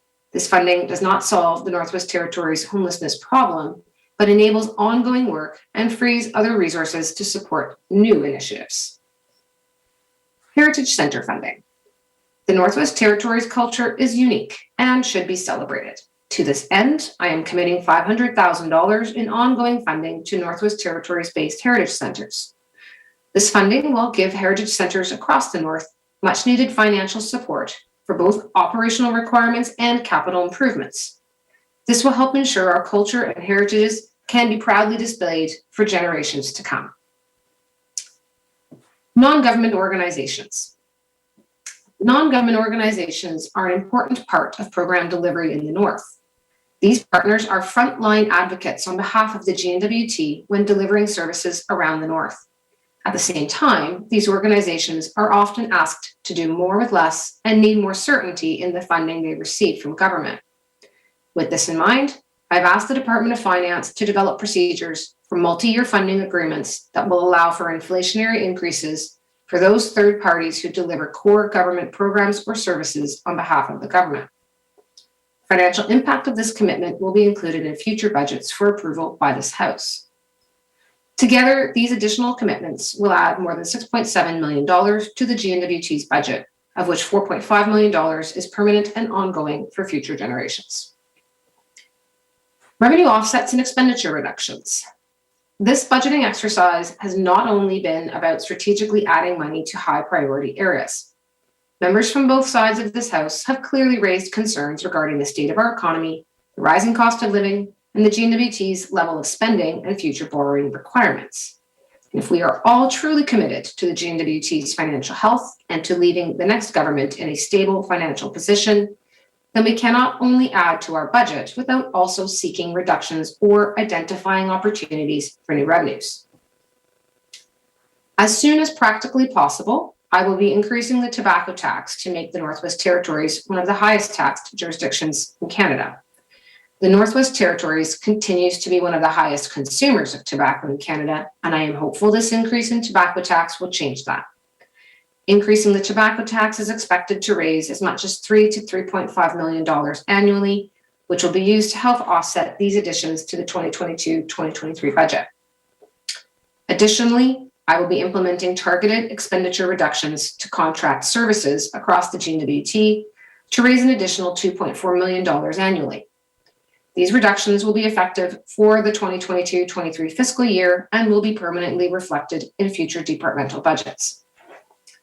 Budget 2022-23 was developed for the best interests of all regions and residents of the Northwest Territories. It will allow all communities, people, and organizations to have access to funding for projects and programs that will improve social outcomes and give all communities access to funding to improve infrastructure and services based on local needs. The changes highlighted here will be implemented through supplementary appropriation during the May-June 2022 sitting. Continued attention to our fiscal strategy as we enter our final year of the 19th Legislative Assembly will be important, and I look forward to these ongoing conversations. That includes my remarks. Thank you, Mr. Chair.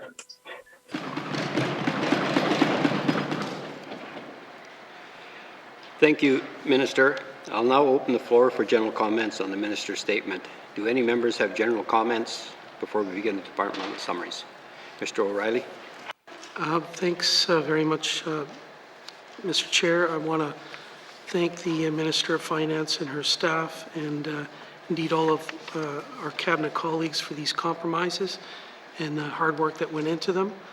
It's my understanding that regular MLAs will reserve their comments on the budget to the appropriation bill that's expected tomorrow.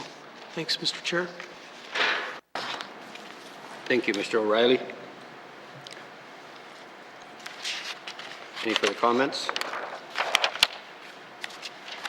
Seeing none, does the Minister of Finance wish to bring witnesses into the House? No, thank you, Mr. Chair. Committee, we have previously deferred the matter of consideration of departmental summaries. Members, we will begin with the departmental summary for the Legislative Assembly. Please turn to page 5 of the table document. Legislative Assembly Operation Expenditures, Total Department, 2022-2023, Main Estimates, $25,435,000. Does committee agree? Thank you, committee. We will continue with the departmental summary for Education, Culture, and Employment on page 29.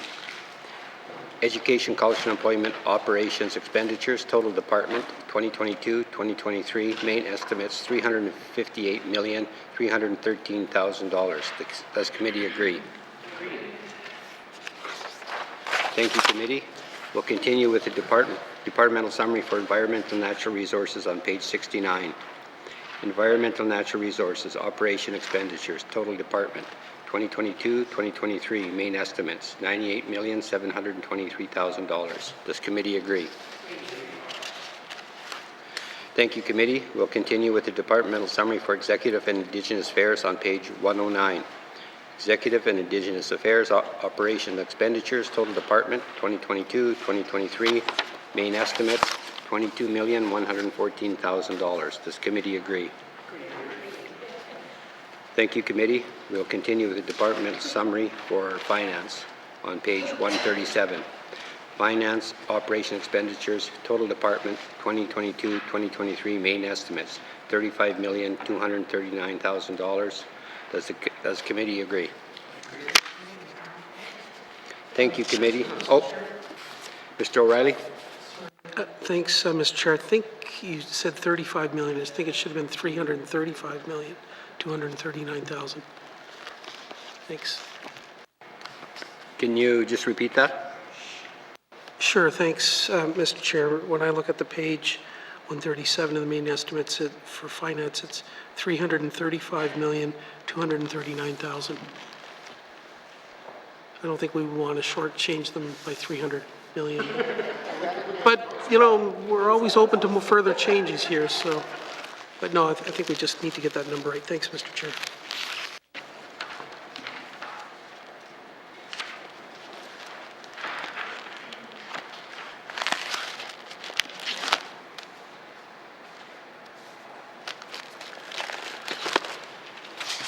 Thank you for pointing that out, Mr. O'Reilly.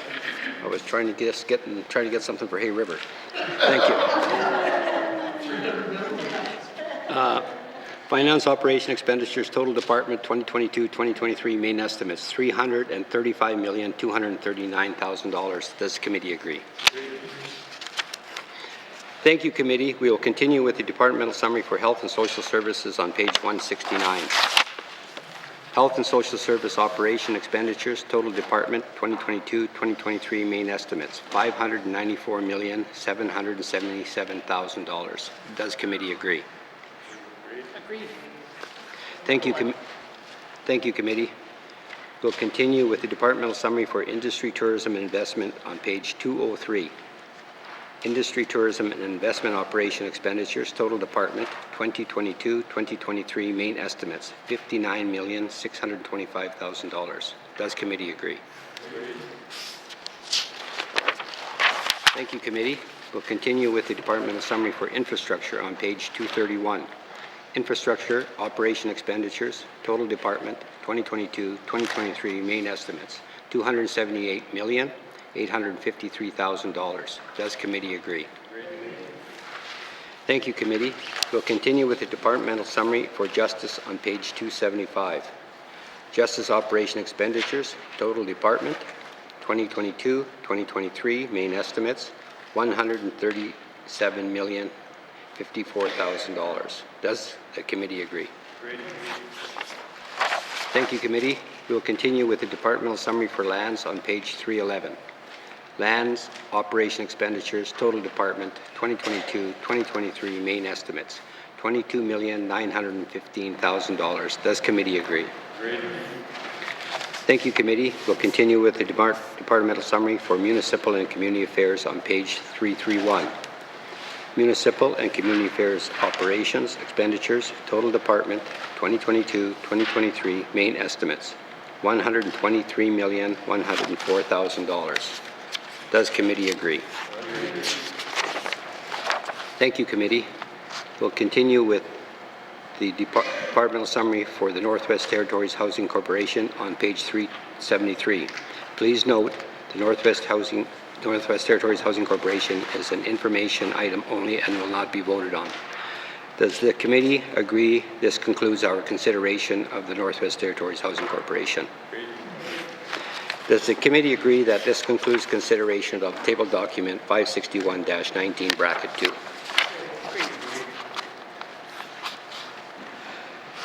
Mr. O'Reilly. Thanks, Mr. Chair. I move that consideration of table document 561-19 brackets 2 main estimates 2022-2023 be now concluded in that table document 561-19 brackets 2 be reported and recommended as ready for further consideration in formal session through the form of an appropriation bill. I'll say, Mr. Chair. Thank you. The motion is in order. To the motion. Question has been called. All those in favor? All those opposed?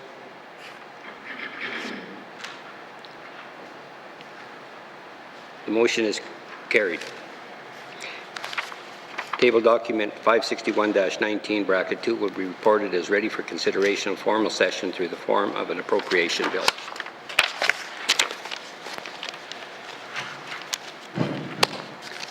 Thank you. And thank you, Minister.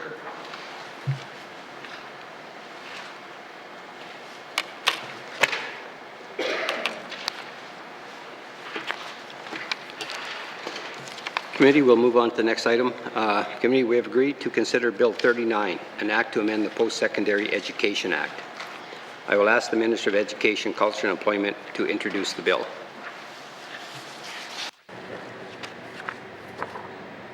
Thank you, Mr. Chair. I'm here today to present Bill 39, an act to amend the Post-Secondary Education Act. The Post-Secondary Education Act received assent on August 21st, 2019, and is not yet in force. The Act creates a structure for recognizing post-secondary institutions within the Northwest Territories and will enable the transformation of Aurora College into a polytechnic university. The bill seeks to amend the Post-Secondary Education Act to address gaps or inconsistencies in the Act that were identified during the ongoing drafting of the related regulations. As well, an opportunity was identified to amend the section on Indigenous institutions to ensure it is more closely aligned with the 19th Legislative Assembly priority to implement the Articles of the United Nations Declaration on the Rights of Indigenous Peoples. Bill 39 will first remove an extra barrier for the recognition of Indigenous institutions by removing the requirement that Indigenous institutions first become recognized as post-secondary institutions through a separate process. The recognition process for Indigenous institutions will be determined through engagement with post-secondary and Indigenous government partners and will be set out in the regulations. Bill 39 will also establish authority for fees and charges to be collected for certain services, such as quality assurance reviews or applications, to ensure consistency and clarity within the Act. I wish to thank the Standing Committee for its thoughtful review and collaboration in helping to strengthen this bill through their motions to amend. This concludes my opening remarks, and I would be pleased to answer any questions that members may have regarding Bill 39. Thank you. Thank you. Thank you, Minister. Minister, would you like to bring witnesses into the chamber? Yes, I would.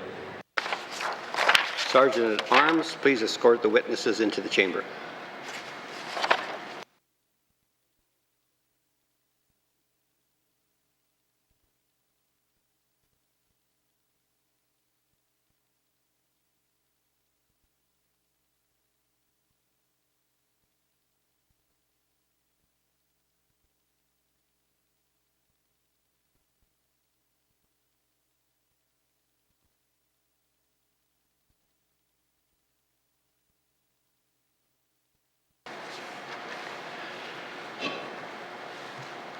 Minister, please introduce your witnesses. Thank you. With us today, we have Andrea Giesbrick, Director of Labor Development and Standards with the Department of Education, Culture and Employment, and Ian Rennie, Legislative Counsel with the Department of Justice. Thank you. Thank you, Minister. I will now turn to the Chair of the Standing Committee on Social Development, the committee that reviewed the bill, for any opening comments on Bill 39.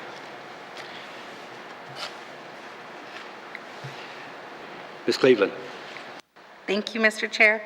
Mr. Chair, Bill 39, an act to amend the Post-Secondary Education Act, received second reading in the Legislative Assembly on November 25, 2021, and was referred to the Standing Committee on Social Development for review. On March 24, 2022, the Standing Committee held a public hearing with the Minister of Education, Culture and Employment and completed its clause-by-clause review of the bill. Committee passed 2 motions with concurrence from the Minister. Committee has read its report into the record and did not make recommendations. I thank the committee for their efforts in reviewing this legislation. Individual members may have additional comments or questions. I'm going to go back on this one and say we had 2 motions and we passed 2 motions. One of them was not passed and concurred with the Minister. Thank you very much, Mr. Chair. Thank you, Ms. Cleveland. I will now open the floor to general comments on Bill 39.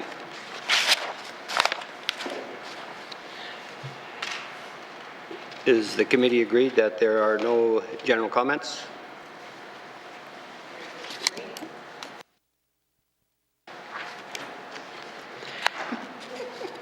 Can we proceed to a clause-by-clause review of the bill? Okay, thank you. Committee, we will defer the bill number and title until after consideration of the clauses. I will call the clauses in groups. Does committee agree? Please turn to page 1 of the bill. Clauses 1 to 5. Does the committee agree? Clauses 6 to 10. Does the committee agree? Clauses 11 to 15. Does the committee agree? Clauses 16 to 20. Does the committee agree? Clauses 21 to 25. Does the committee agree? Clauses 26 to 29. Does the committee agree? Committee, to the bill as a whole, does the committee agree that Bill 39, an act to amend the Post-Secondary Education Act, is now ready for third reading? Thank you, committee. Does the committee agree that this concludes our consideration of Bill 39, an act to amend the Post-Secondary Education Act? Agreed. Thank you, Minister, and thanks to your witnesses. Sergeant at Arms, please escort the witnesses from the chamber.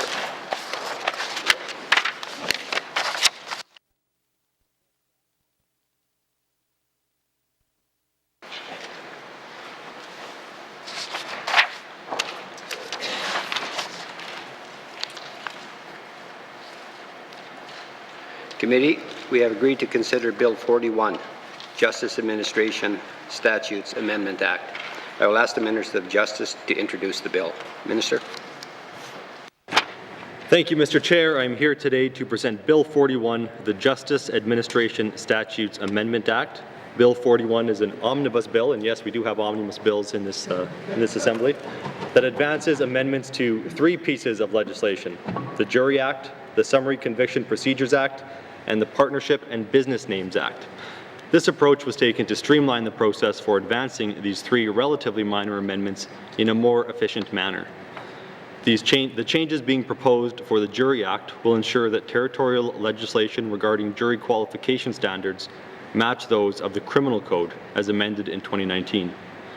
The changes proposed for the Summary Conviction Procedures Act will address 3 issues. They will ensure that forms of release referenced in the Act coincide with the Criminal Code as amended in 2019, that appropriate language is included to fully authorize the prosecution and appeal of territorial offences on behalf of the Attorney General of the NWT, and that the legislation allows for efficient payment and processing of specified penalties as set out in the Summary Offence Ticket Informations. Finally, the Partnership and Business Names Act will be amended by expanding the definition of a person to allow First Nations, or Indian bands as defined in the Federal Indian Act, to be limited partners in a limited partnership for the purposes of the Partnership and Business Names Act. This concludes my opening remarks, and I would be pleased to answer any questions members may have regarding Bill 41. Thank you. Thank you, Minister. Minister, would you like to bring witnesses into the chamber? Yes, I would. Sergeant at Arms, please escort the witnesses into the chamber.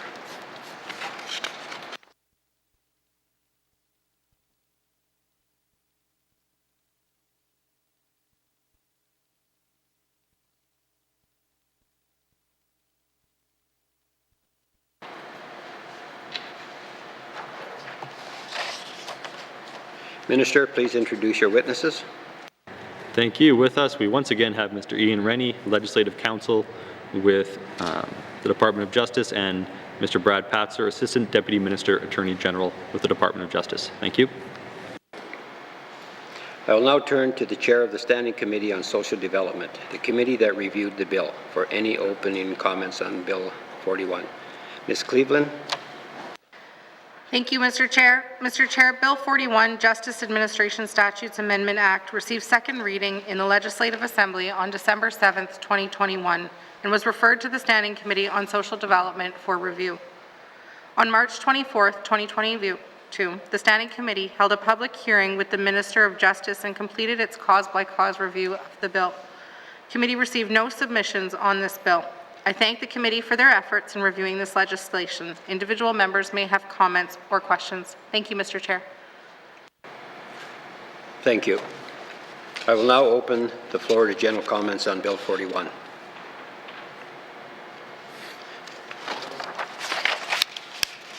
Is the committee agreed that there are no general comments? Agreed. Can we proceed to a clause-by-clause review of the bill? Committee, we will defer the bill number and title until after consideration of the clauses. Please turn to page 1 of the bill. Clause 1, does the committee agree? Agreed. Clause 2, does the committee agree? Agreed. Clause 3, does the committee agree? Agreed.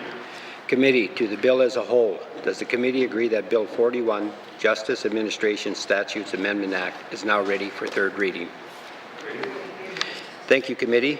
Does the committee agree that this concludes our consideration of Bill 41, Justice Administration Statutes Amendment Act? Agreed. Thank you. Minister, and thanks to your witnesses. Sergeant at Arms, please escort the witnesses from the chamber.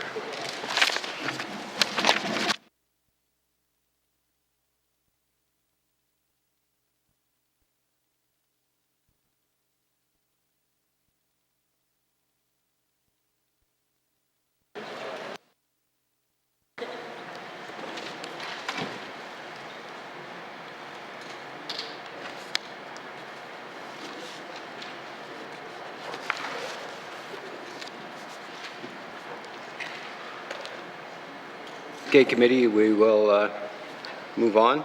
Committee, we have agreed to consider Committee Report 26-19, Bracket 2, Standing Committee on Social Development Report on the Child and Family Services Act, lifting NWT children, youth, and families, and all of the territory approach to keeping families together. I will go to the chair of the Standing Committee on Social Development for any opening comments. Ms. Cleveland.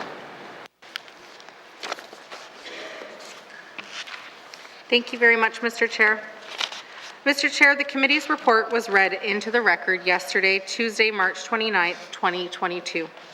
For the past year, the Standing Committee on Social Development has been conducting our statutory review of the Child and Family Services Act.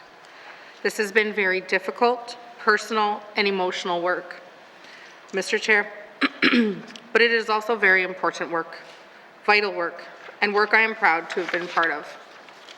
I want to thank all members of the Standing Committee and all other members who contributed to our work. We are stronger when we work together, and I believe we have achieved much more than any of us could have achieved working alone. More importantly, Mr. Chair, I want to thank the residents who took the time and made the effort to share their raw lived experience and insight with us.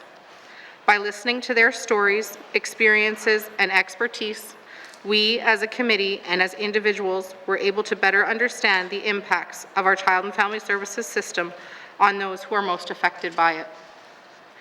NWT children and youth are talented, unique, and powerful. It was important to committee that the voices of residents with lived experience, especially children and youth, be center in this work. Their words, alongside committee recommendations, can be found throughout the final report. If as a government we want to do better, we must commit to hearing from and acting on behalf of those most affected by our decisions and our actions. Finally, and most importantly, Mr. Chair, I want to thank the children and youth in the territory who shared courageously with the committee. We hear you, we respect you, we value you. From you, we learn and take your lead. We hope you see your thoughts, insights, and brilliance reflected within the report and its recommendations. Mr. Chair, when the committee began its review of the Child and Family Services Act, we focused the scope of our review on prevention strategies. This is only a small part of the overall child and family services system, and even though many of our recommendations are rooted in programs and services, we felt prevention was the strongest route for change to keep NWT families together.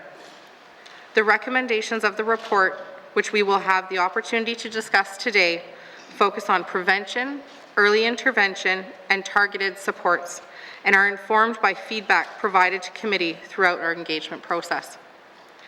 Mr. Chair, all children are sacred.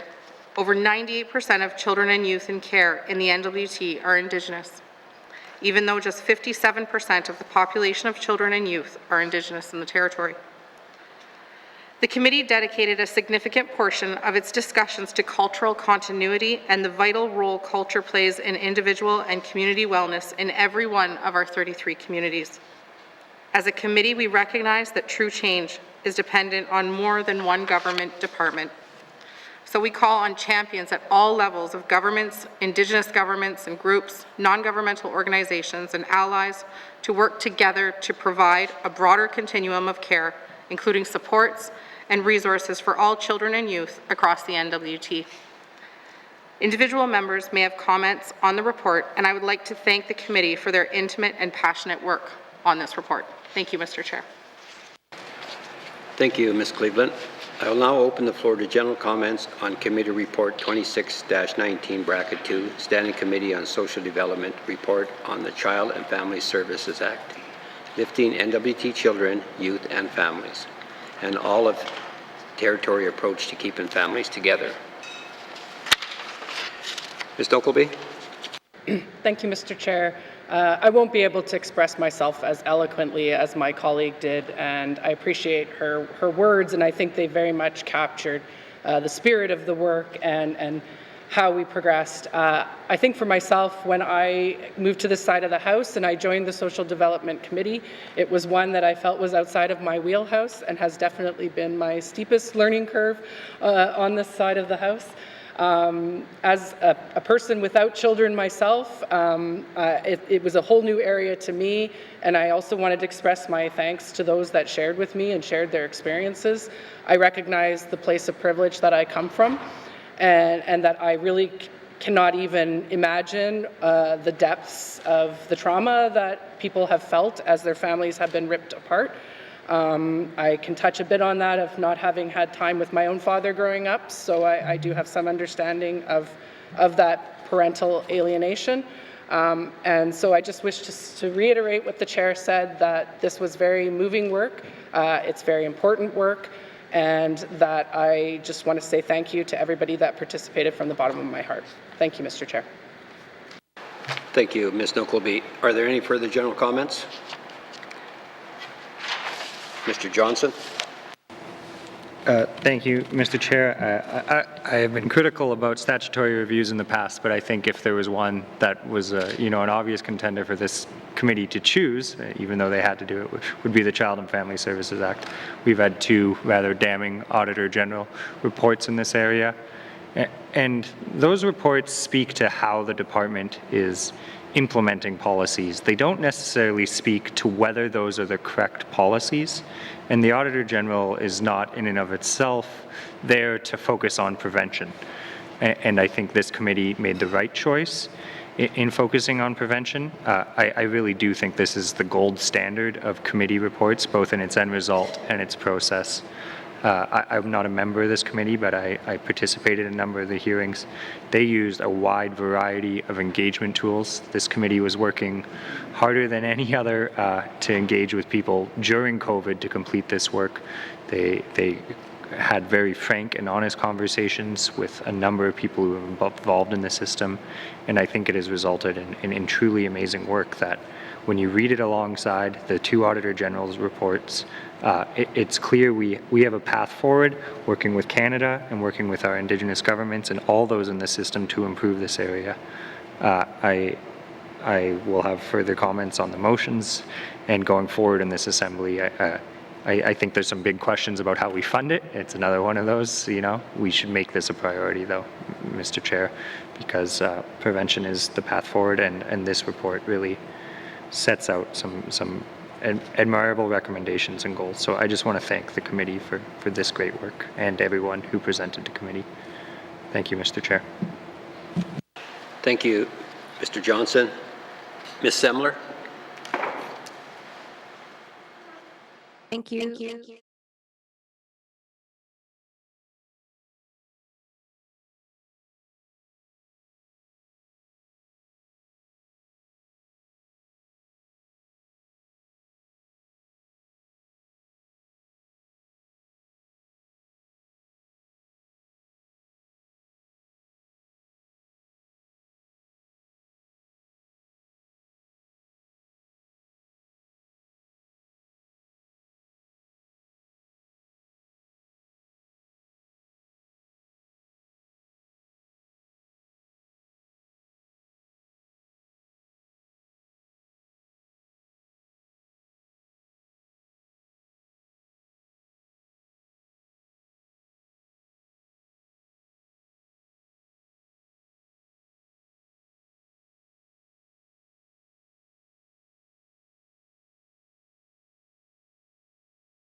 Thank you, Ms. Semler. Are there any further general comments? Seeing no further comments, Ms. Cleveland? Thank you, Mr. Chair. Mr. Chair, I move that this committee recommends that the Government of the Northwest Territories declare the overrepresentation of Indigenous children and youth in Child and Family Services a crisis and develop a whole of government response in partnership with Indigenous governments. Thank you, Mr. Speaker. Or, Mr. Chair, sorry. The motion is in order. Do the motion.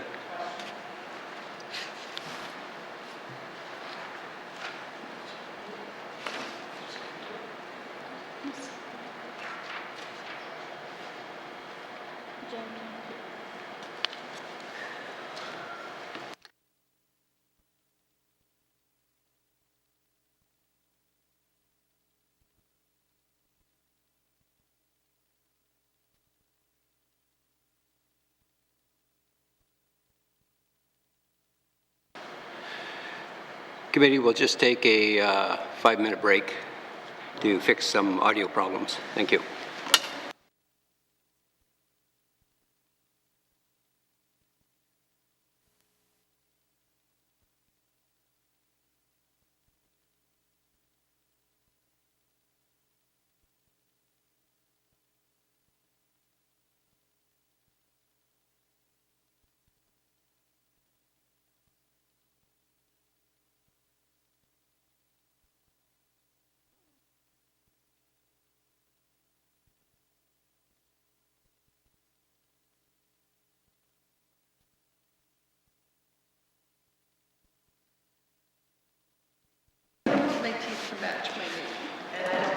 Mr. O'Reilly?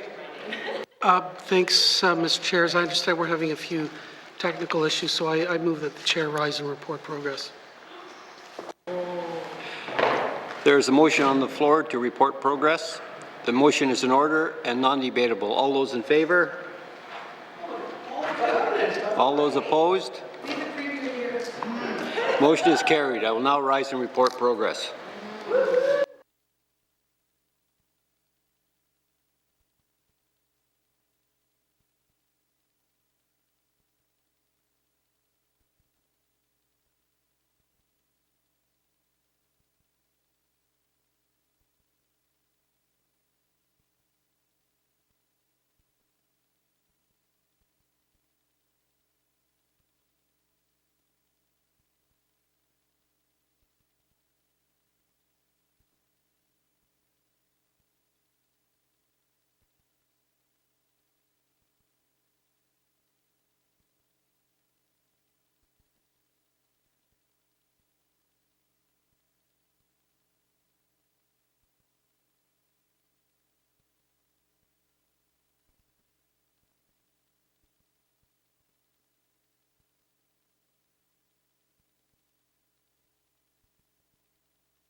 May I please have the report of Committee of the Whole member for Hay River South?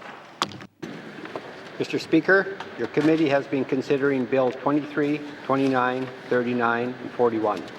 Committee Report 26-19, Bracket 2, Table Document 561-19, Bracket 2, and would like to report progress with one motion, and that Bills 39 and 41 are ready for third reading, and that consideration of Table Document 561-19, Bracket 2 is concluded, and that the House concur in those estimates as amended, and that an appropriation bill be based thereon be introduced without delay. And then, Mr. Speaker, I move that the report of the Committee of the Whole be concurred with.